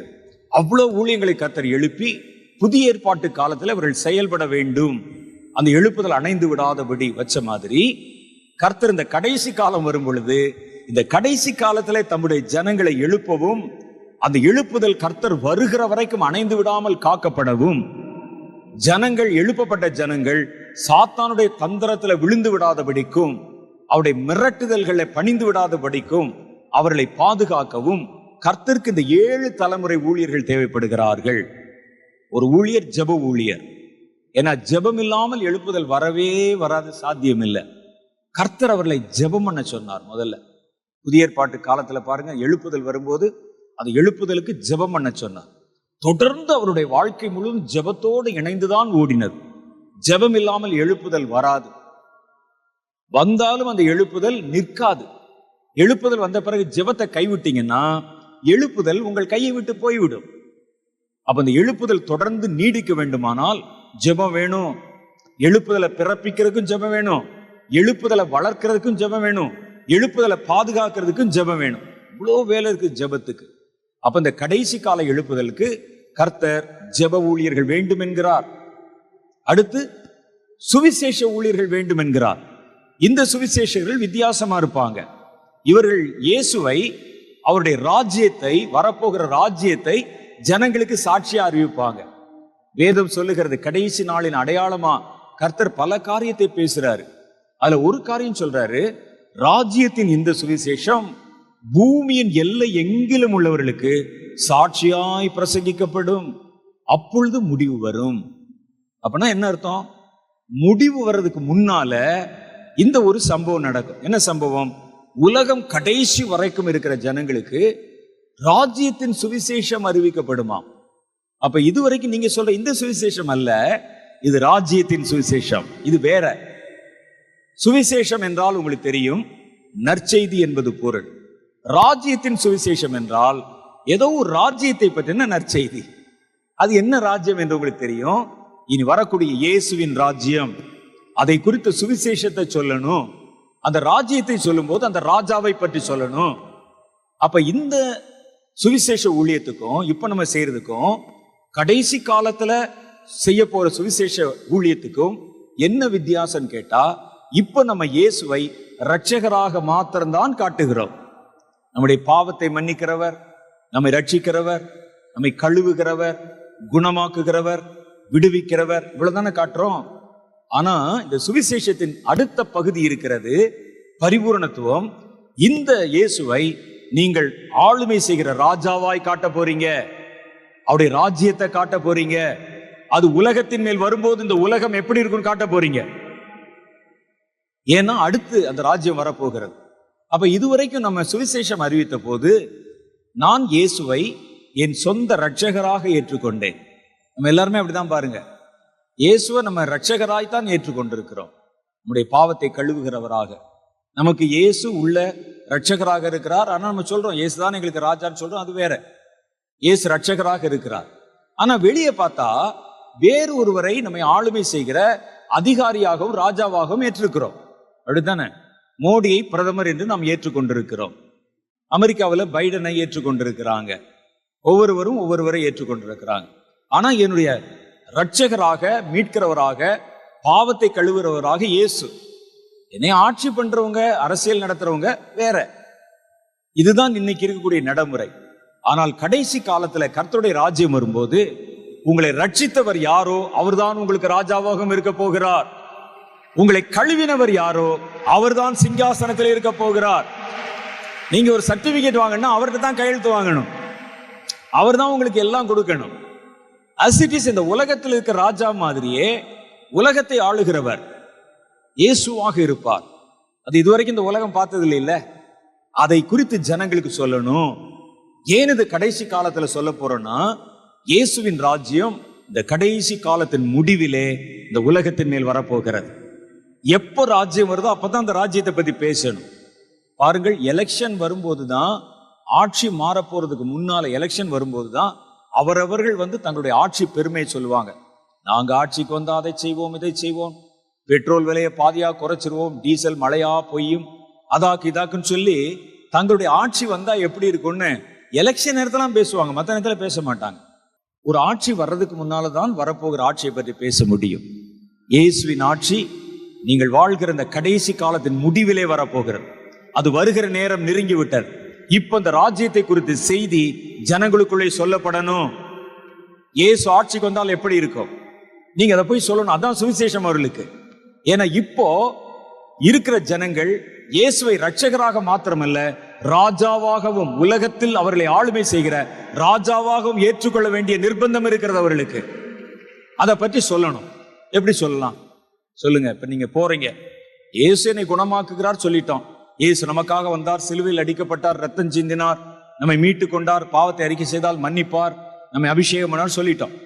இப்ப ராஜ்யத்தின் சுவிசேஷத்தை சொல்லணும். அப்ப கேட்கிறாங்க, என்னையா உலகத்துல எந்த ஆட்சி வந்தாலும் அப்படித்தான் இருக்கு. இவன் வந்தால் நல்ல செய்வான்னு பார்த்தா அவனும் அப்படித்தான் பண்றான், அவர் வந்தால் அப்படி செய்வார்னு பார்த்தா அவரும் அப்படித்தான் பண்றார். இப்ப நல்லாட்சியே வராதான்னு நினைக்கிற நேரத்துல இல்ல, இந்த கடைசி காலத்துக்கு பின்னால ஒரு ஆட்சி வரப்போகிறது. அது 5 வருஷ ஆட்சி இல்ல, 5 ஆண்டு திட்டம் இல்ல, 1000 வருட ஆட்சி. அது இயேசுவின் ஆட்சி. நீங்க பொறுமையா இப்பொழுதே அவரை ஏற்றுக்கொண்டு விட்டால் அந்த ஆட்சியிலே அந்த ராஜா உங்களுக்கு ராஜாவா இருப்பார் சொல்லணும். அப்ப அவனுக்கு அந்த ராஜ்யத்தை பற்றி சொல்லணும்னா உங்களுக்கு என்ன தெரியும் அந்த ராஜ்யத்தை பற்றி? சும்மா கதை விடுறதா? நமக்கு தெரியணும்ல. அதான் அப்பதான் சுவிசேஷம் அறிவிக்க முடியும். அப்ப சுவிசேஷம் என்பது எப்பொழுதும் அது வரப்போவதற்கு முன்பாக தரிசனங்களால விளக்கப்பட்டிருக்கிறது. இயேசு பிறக்கிறதுக்கு முன்னாலேயே அந்த சுவிசேஷம் தீர்க்கதரிசிகளால் சொல்லப்பட்டிருக்கிறது. அவங்க அதை பார்த்திருக்கிறாங்க. இயேசு எப்படி வருவார்? இயேசு வர்றதுக்கு 400 வருஷத்துக்கு முன்னாலே ஏசாயா பார்த்தார்ல. அவர் அமைதலாய் இருப்பார், சத்தமிடாத ஆட்டுக்குட்டியை போல இருப்பார். தரிசனத்துல பாக்குறாங்க. அவர் என்ன சாப்பிடுவார்னு சொல்றாங்க, எப்படி ஊழியம் செய்வார்னு சொல்றாங்க, அவருக்கு என்ன பேர் வைப்பாங்கன்னு சொல்றாங்க, அவர் கன்னியின் வயிற்றில் பிறப்பார் என்று சொல்றாங்க. அதெல்லாம் நடக்கிறதுக்கு முன்னாலேயே. அப்போ ஒரு சுவிசேஷம் என்றால் அது முதல்ல தீர்க்க தரிசனத்துல நமக்கு வெளிப்படுத்தி காட்டப்பட வேண்டும். அப்ப இயேசுனுடைய ராஜ்யம் வரும்போது அது வருவதற்கு முன்னால அந்த ராஜ்யத்தின் காரியத்தை கர்த்தர் உங்களுக்கு வெளிப்படுத்தி காமிக்கணும். அப்ப அதுல நமக்கு நிறைய கேள்வி இருக்கிறது. 1000 வருட அரசாளுமை இந்த பூமியிலேயே நடக்கும். இயேசுனுடைய சிங்காசனம் எருசலேமில் இருக்கும். இயேசுனுடைய ஆராதனை ஸ்தலம் உலகம் முழுசுக்கும் ஒரே ஆராதனை ஸ்தலம், அது எருசலேமில் இருக்கும். இயேசு பிரதான ஆசாரியராக அந்த ஆலயத்துல இருந்து ஆராதனை நடத்துவாரு. சிங்காசனத்திலிருந்து ராஜ்யபாரம் நடத்துவார். அவருடைய சட்டம் தான் உலகத்தின் ஒரு இடத்திலிருந்து கடைசி இடம் வரைக்கும் போகும். அப்ப நாம் எல்லாம் அதுல குடிமக்களாக இருப்பாங்க. இந்த விதைகளாக இருந்து எடுத்துக்கொள்ளப்பட்டு இயேசுவோடு திரும்பி வந்தவர்கள் அவரோட கூட ஆட்சி பண்ணுவாங்க. அப்ப ஆட்சி பண்ற நம்ம எப்படி இருப்போம்? ஆளப்படுகிற ஜனங்கள் எப்படி இருப்பாங்க? அவர்களை ஆளுகிற இயேசு இந்த உலகத்துல எப்படி இருப்பார்? என்ன சாப்பிடுவோம்? அந்த நாட்கள் எப்படி இருக்கும்? மழை விழுகுமா? வெள்ளம் வருமா? குளிர் அடிக்குமா? பூமி அதிர்ச்சி வருமா? என்ன எப்படித்தான் இருக்கும் இயேசுவின் ஆட்சி? நமக்கு தெரியாது. சிலருக்கு சில கவலை. ஒருவர் என்கிட்ட நிறைய பேர் கேட்கிற ஒரே கேள்வி என்னன்னா, 1000 வருட அரசாட்சியிலே இதே மனைவிதான் இருப்பாளான்னு கேட்கிறாங்க என்கிட்ட. அல்லது கர்த்தர் மாத்தி கீத்தி போட்டு வேற ஆளோட சேர்த்துருவாரா? ஏன்னா இப்ப இருக்கிறதே ஏதோ கொஞ்ச நாள் போகட்டும் என்று பொறுத்து கொண்டிருக்கிறோம். 1000 வருடம் இப்படி இருந்தா என்ன ஆகும்? அதை நீங்க கேட்டு சொல்லுங்கன்னு சொல்றாங்க. நிறைய சந்தேகம் இருக்கு. ரேஷன் கடை இருக்குமா? அரிசி விளையுமா? அல்லது மண்ணா தான் கொடுப்பாங்களா? தேவ தூதர்கள் தெருவெல்லாம் நடப்பாங்களா? எல்லாரையும் பார்க்க முடியுமா? இது பாம்பு எல்லாம் இருக்குது, அதோட பிள்ளைகள் விளையாடுவாங்க, கடிக்குமா? ஆஸ்பத்திரி இருக்குமா, என்னென்ன வியாதிகள் அலவுடு, என்னென்ன வியாதிகள் நாட் அலவுடு, அப்போ விமான சர்வீஸ் இருக்குமா, நமக்கு கம்பெனி நடத்துவோமா, சீட்டு கம்பெனி நடத்துவோம், என்னதான் இருக்கும் தெரியல. இல்ல பரலோகத்துக்கு போயிட்டா வேற, அது பரலோகம் வேற மாதிரி இருக்கும். இதே பூமியில இயேசு 1000 வருட அரசாட்சி பண்ணுவார். இந்த ஆட்சியை பற்றி நீங்கள் ஒருவருக்கு சுவிசேஷமா சொல்லணும். இந்த ஆட்சியில நொந்து போனவன் இருப்பான் பாருங்க, வேலை போனவன், வெட்டி போனவன், அவன் வீதிக்கு வந்தவன், தெருவில் நிக்கிறவன், அவர்கள் ஐயோ இந்த ஆட்சியெல்லாம் இப்படி இருக்கிற கொடுமையான ஆட்சியை சொல்லும் போது இன்னொரு ஆட்சி வருதுன்னு இயேசுவின் ஆட்சியை சுவிசேஷமா சொல்லணுமே. அப்ப என்ன சொல்லுவீங்க நீங்க? அதை பத்தி நமக்கு ஒண்ணுமே தெரியாதே. இயேசு வருவார், ஆட்சி பண்ணுவார், சந்தோஷமா கை தட்டுறோம். அப்ப சர்ச் இருக்குமா, பாஸ்டர் இருப்பாரா, காணிக்க போடணுமா? அப்ப அந்த நேரத்துல என்ன ஊழியம் செய்வாங்க? சுவிசேஷ ஊழியம் செய்யணுமா, அல்லது ஊழியமே இருக்காதா? நிறைய கேள்வி இருக்கு நமக்கு. ஊழியமே இருக்காதா? எல்லாரும் வேலை செஞ்சுதான் சாப்பிடணுமா இப்ப இருக்கிற மாதிரி, அல்லது நம்ம எல்லாரும் இருப்போம், இயேசு அந்தந்த நேரத்துல யார் யாருக்கு எவ்வளவு வேணுமோ வீட்டுக்கே வந்துருமா? கேள்வி இருக்குல்ல. அது முந்தி மாதிரி நம்ம கம்பெனி ஆரம்பிச்சு போகணுமா, பேங்க் எல்லாம் இருக்குமா, பணம் இருக்குமா, அப்ப டிஜிட்டல் தான் இருக்குமா? நிறைய கேள்வி இருக்கு. இயேசுவின் ஆட்சி கேட்பானே உங்ககிட்ட, எப்படி சொல்லுவீங்க? அப்ப இப்ப எழுப்பக்கூடிய அந்த சுவிசேஷ தலைமுறை அந்த சுவிசேஷ தரிசனத்தை பெற்றவர்களாக இருப்பாங்க. கர்த்தருடைய கண்களை திறப்பார். அந்த ஆட்சி காலம் எப்படி இருக்கும் என்பதை ஏசாயா ஒரு தீர்க்க தரிசனையை சுவிசேஷம் வருவதற்கு முன்பாகவே கண்ணை திறந்து காண்பித்ததை போல உங்கள் அநேகருக்கு அந்த தரிசனங்களை கர்த்தர் காண்பிப்பார். நகரம் எப்படி இருக்கும், வீதி எப்படி இருக்கும், போக்குவரத்து எப்படி இருக்கும், மனித வாழ்க்கை எப்படி இருக்கும், மனிதர்களுக்கு என்னென்ன சட்டங்கள் கொடுக்கப்படும். இப்போ உலகத்தில் இருக்கிற இந்த மாதிரி குப்பையான சட்டம் தான் இருக்குமா, மேலான சட்டங்கள் இருக்குமா? அந்த சட்டம் எப்படி இருக்கும், இயேசு எப்படி ஆளுமை செய்வார், எல்லா ரகசியங்களையும் கர்த்தர் வெளிப்படுத்தி ஒரு சுவிசேஷ தலைமுறை எழுப்பணும். அவர்களுடைய வேலை ராஜ்யத்தின் சுவிசேஷத்தை அறிவிக்கணும், இயேசுவை ராஜாவாகவும் அறிவிக்கணும், இயேசுவை ரட்சகராகவும் அறிவிக்கணும். அவரை ஏற்றுக்கொண்டவர்களை இயேசு ஆளுமை செய்ய போகிறார் சொல்லணும். அந்த ஆட்சி காலத்துல என்னென்ன விதமாய் கர்த்தர் ஆளுமை செய்வார் என்பதை அவர்களுக்கு கற்றுக் கொடுக்கணும். அப்ப அப்படிப்பட்ட ஒரு தலைமுறையை கர்த்தர் எழுப்பணுமே. அதுதான் ஆண்டவர் சொல்லுகிறார். அதெல்லாம் விளைச்சல். இந்த கடைசி காலத்துல எனக்கு இந்த 7 ஊழியர்கள் தேவைப்படுறாங்க.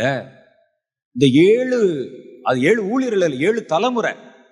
அந்த தலைமுறையை நீங்கள் பிறப்பிக்க போகிறீர்கள் உங்கள் மூலம். அப்ப நீங்கள் ஜெப ஊழியர் என்று அழைக்கப்பட்டால்தான் உங்கள் மூலம் ஜெப ஊழிய தலைமுறை பிறக்கும். உண்மைதானே? நீங்கள் சுவிசேஷ தலைமுறை, சுவிசேஷகர், கடைசி கால சுவிசேஷகர் என்ற அழைப்பை பெற்றால்தான் உங்க மூலம் கடைசி கால சுவிசேஷக தலைமுறை பிறக்க முடியும். நீங்கள் தீர்க்கதரிசி என்ற அடையாளம் இடப்பட்டு கடைசி கால தீர்க்கதரிசி. கடைசி கால தீர்க்கதரிசினா வேற மாதிரி தீர்க்கதரிசி இவன். இப்ப உங்களுக்கு தீர்க்கதரிசிங்கிற பேரை சொல்லிக்க பயமா இருக்குது. ஒருவர் என்னை கேட்டாரு, உங்களை கர்த்தர் தீர்க்க தரிசன ஊழியத்துக்கு அழைச்சிருக்கிறாரு, ஆனா ஏன் நீங்க தீர்க்க தரிசின்னு போட மாட்டேங்கிறீங்கன்னு கேட்டாரு. இதெல்லாம் பாத்தீங்கன்னா என் பாஸ்டரை கூப்பிட்டா பாஸ்டர்னு போட்டுறாரு, இவாஞ்சலிஸ்ட்னு கூப்பிட்டா சுவி அப்படின்னு முன்னால போட்டுறாரு, சுவி அப்படின்னு போட்டுறாரு. போதகர் சொன்னா போதகர், பிஷப்னா ரைட் ரெவரண்ட் பட்டம் போடுறாங்க. தீர்க்க தரிசி மாத்திரம் ஏன் தீர் அப்படின்னு போட மாட்டேங்கிறீங்க, அல்ல தீர்க் அப்படி ஏன் போட மாட்டீங்கன்னு கேட்டான். வெக்கம்தான். ஏன்னா இன்னைக்கு தீர்க்க தரிசன ஊழியத்தை கெடுத்து வச்சிருக்கிறாங்க. சொன்னாலே பயமா இருக்குது. நான் தீர்க்க தரிசன ஊழியம் சொன்னா சந்தேகமா பாக்குறான். அடடா அப்படி இருப்பாரோ அப்படிங்கிறான். ஏன் இன்னைக்கு இருக்கிற தீர்க்க தரிசிகள் அப்படி பண்றாங்க? எது தீர்க்க தரிசனம் தெரியல இன்னைக்கு நமக்கு. ஆனா தீர்க்க தரிசிகள் கண்டிப்பா தேவைப்படுவாங்க கடைசி காலத்துல.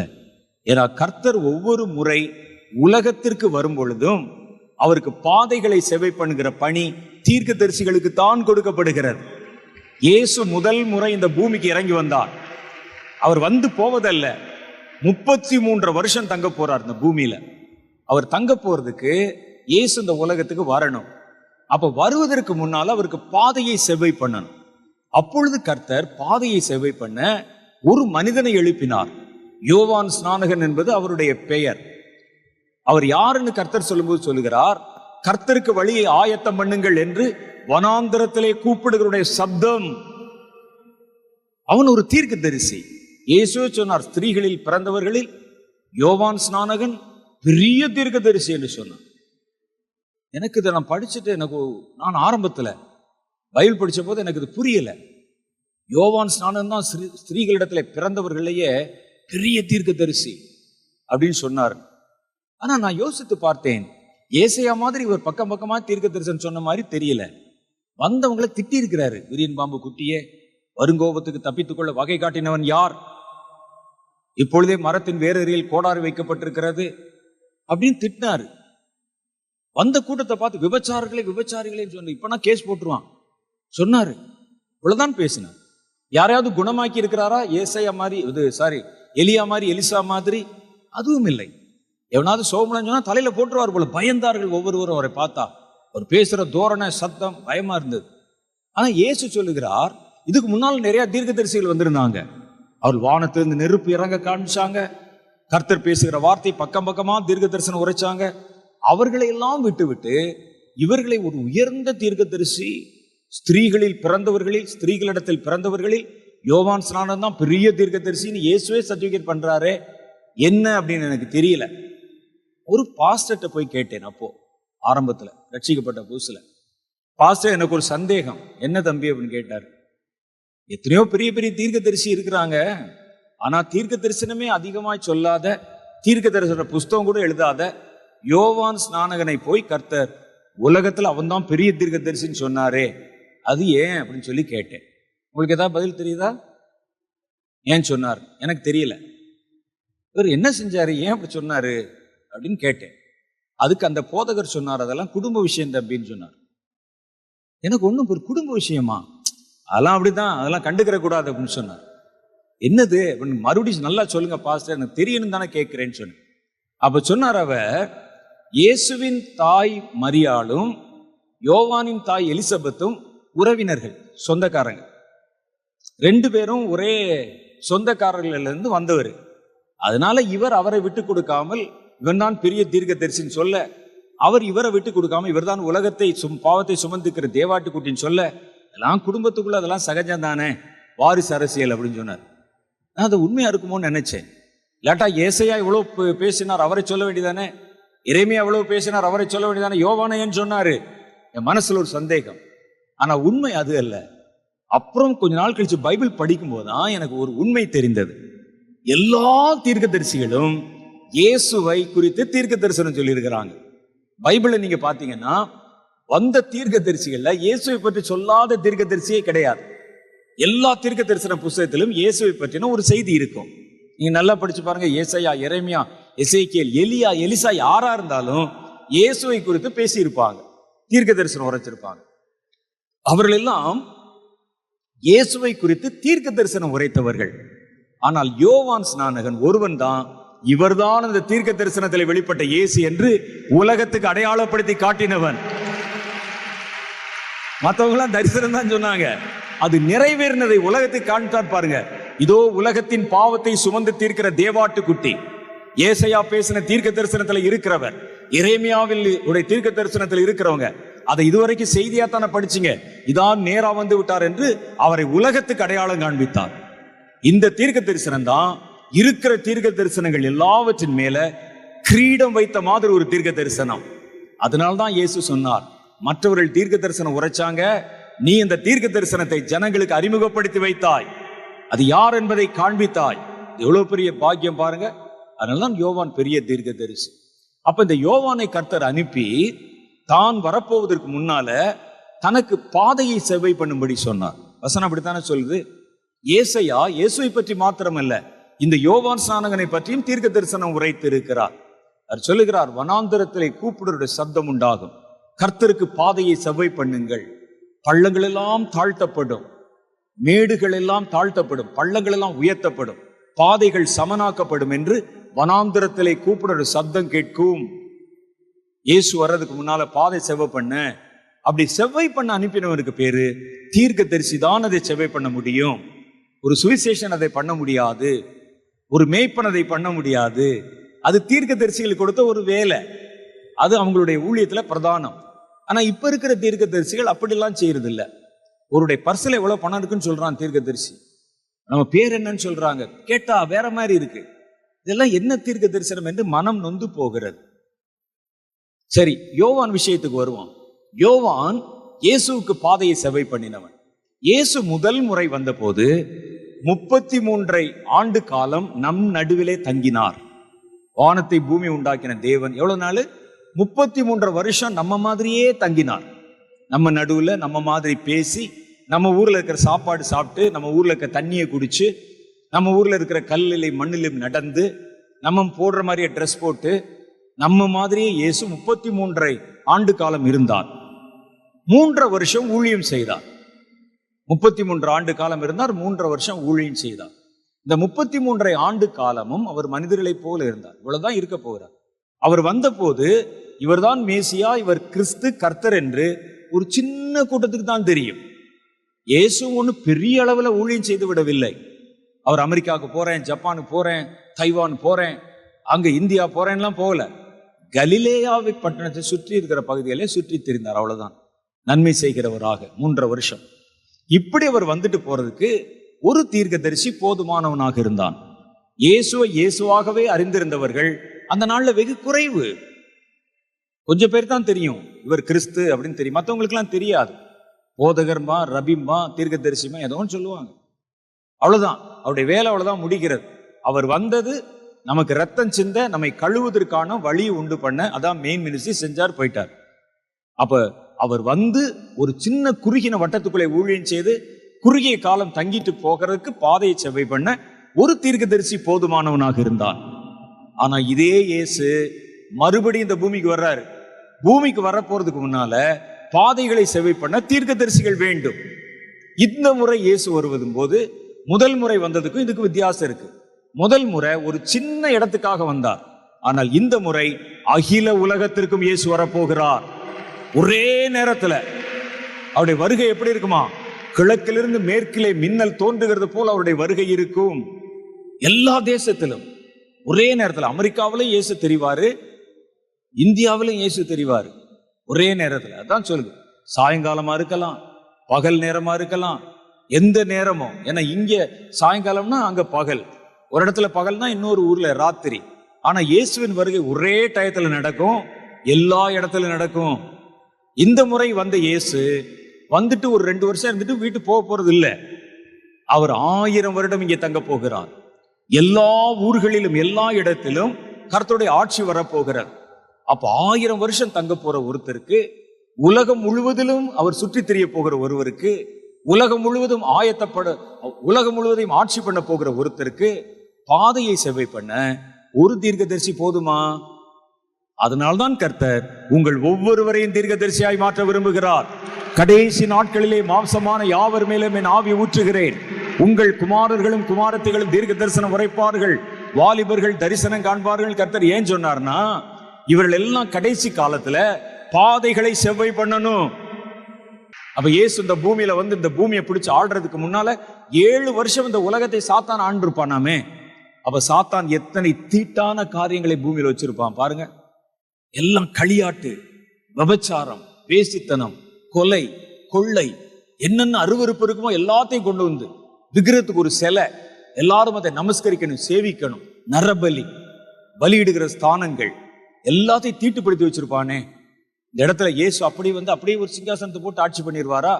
அவர் பாவத்தை பாராத பரிசுத்த கண்ணர். அவர் வர்றதுக்கு முன்னால நம்ம இந்த பூமியை சுத்தப்படுத்த வேண்டியது ஒரு பெரிய கடமை இருக்கிறது. தீமைகளை ஒழிக்கவும் நன்மைகளை எழுப்பவும் கர்த்தர் உங்கள் கைகளில் அதிகாரம் கொடுக்க வேண்டி இருக்குது. அதுக்கு தான் பாதையை செவ்வை பண்ணணும். இப்ப இருக்கிற பூமி அப்படியே இயேசு வந்து ஆட்சி பண்ணுவாரா? இந்த பூமியில இப்ப என்னென்ன இருக்கு பாருங்க. சாராய கடை இருக்கு, இதை மூடாம எப்படி இயேசு வர முடியும்? இந்த பூமியில பாருங்க பப் இருக்குது, எப்படி இயேசு வர முடியும்? இந்த பூமியில பாருங்க ரெட் லைட் ஏரியாஸ் இருக்குது, எப்படி வர முடியும்? இந்த பூமியில பாருங்க மாஃபியா, பெரிய பெரிய கும்பல்கள், போதைப் பொருள் இருக்கு, எப்படி இயேசு வர முடியும்? நடன விடுதிகள் இருக்கு, எப்படி இயேசு வர முடியும்? கர்த்தர் வருவதற்கு முன்பாக இந்த 7 வருஷத்துக்குள்ள ஒரு தலைமுறை எழும்பி பூமியிலே சாத்தான் எந்தெந்த இடத்தை தீட்டுப்படுத்த நினைத்தாலும் அதை கர்த்தருக்கு என்று ஆயத்தப்படுத்திக் கொண்டே வருவாங்க. இயேசு வந்த உடனே அவர் ஒரு சுத்திகரிப்பை செய்து தன் ராஜ்யத்தை ஸ்தாபிப்பார். அவர் வர்றதுக்கு முன்னால ஒரு தலைமுறை எழும்பும். அந்த தீர்க்கதரிசிகளை நீங்கள் பிறப்பிக்க போறீங்க. அப்ப நீங்க தீர்க்கதரிசியா இருந்தா தான் உங்கள் பிள்ளைகள் தீர்க்கதரிசியா இருப்பாங்க. நீ தீர்க்கதரிசியை பிறப்பிக்கிற விதையா இருந்தால்தான் நீ விதைக்கப்படும் போது தீர்க்க தரிசன தலைமுறை பிறக்கும். இதுதான் கர்த்தருடைய வேதம் சொல்லுது. பலவான்கள் பிறக்கணும், ஆறுதல் செய்வோர் பிறக்கணும், யுத்த வீரர்கள் பிறக்கணும், ஞானமுள்ள தலைமுறை பிறக்கணும். இவர்களை பிறப்பிக்கிற விதைகளை தான் கர்த்தர் கொண்டு வந்து சேர்த்திருக்கிறார். கர்த்தர் பேசின அந்த வார்த்தைகளுக்காக கர்த்தருக்கு ஸ்தோத்திரம். எல்லாம் வாய் திறந்து கர்த்தருக்கு நன்றி சொல்லுங்க. ஆண்டவரை 7 தலைமுறை பிறக்க போகிறது. நாங்கள் 7 தலைமுறை பிறக்கக்கூடிய வித்துக்கள் இந்த இடத்துல இருக்கிறோம். எங்கள் ஒவ்வொருவர் மூலம் ஒவ்வொரு கடைசி கால தலைமுறை பிறக்க போகிறது. ஜெப ஊழிய தலைமுறை பிறக்க போகிறது. சுவிசேஷ தலைமுறை பிறக்க போகிறது. தீர்க்கதரிசிகள் பிறக்க போறாங்க, பலவான்கள் பிறக்க போறாங்க, ஆறுதல் செய்கிறவரும் யுத்த வீரர்களும் ஞானவான்களின் தலைமுறையும் பிறக்க போகிறது. அதை பிறப்பிக்க போகிற ஆண்டவரை வித்துக்கள் இந்த இடத்துல இருக்கிறது. கர்த்தர் உம்முடைய பிள்ளைகளை ஆசீர்வதிக்கணும், எங்களை அடையாளப்படுத்தணும். நான் எதற்கென்று அழைக்கப்பட்டிருக்கிறேன், என் மூலம் பிறக்க போகிற தலைமுறை எது என்பதை உம்முடைய பிள்ளைகளோடு இன்று இரவிலே நீர் பேசணும். எங்கள் அழைப்பை உறுதிப்படுத்தணும். நீர் சொன்ன வார்த்தைகளை நாங்கள் கவனித்து கேட்கவும், அதனுடைய கனாகனத்தை உணர்ந்து கொண்டு அதனுடைய முக்கியத்துவத்தை விளங்கிக் கொள்ளவும் எங்கள் கண்களை திறந்தருளும். எல்லா பொறுப்புகளை எடுத்துக்கொள்ளும். இயேசுவின் நாமத்திலே எங்கள் ஜெபங்களை ஏற்றுக்கொள்ளும் எங்கள் பிதாவே. ஆமேன், ஆமேன்.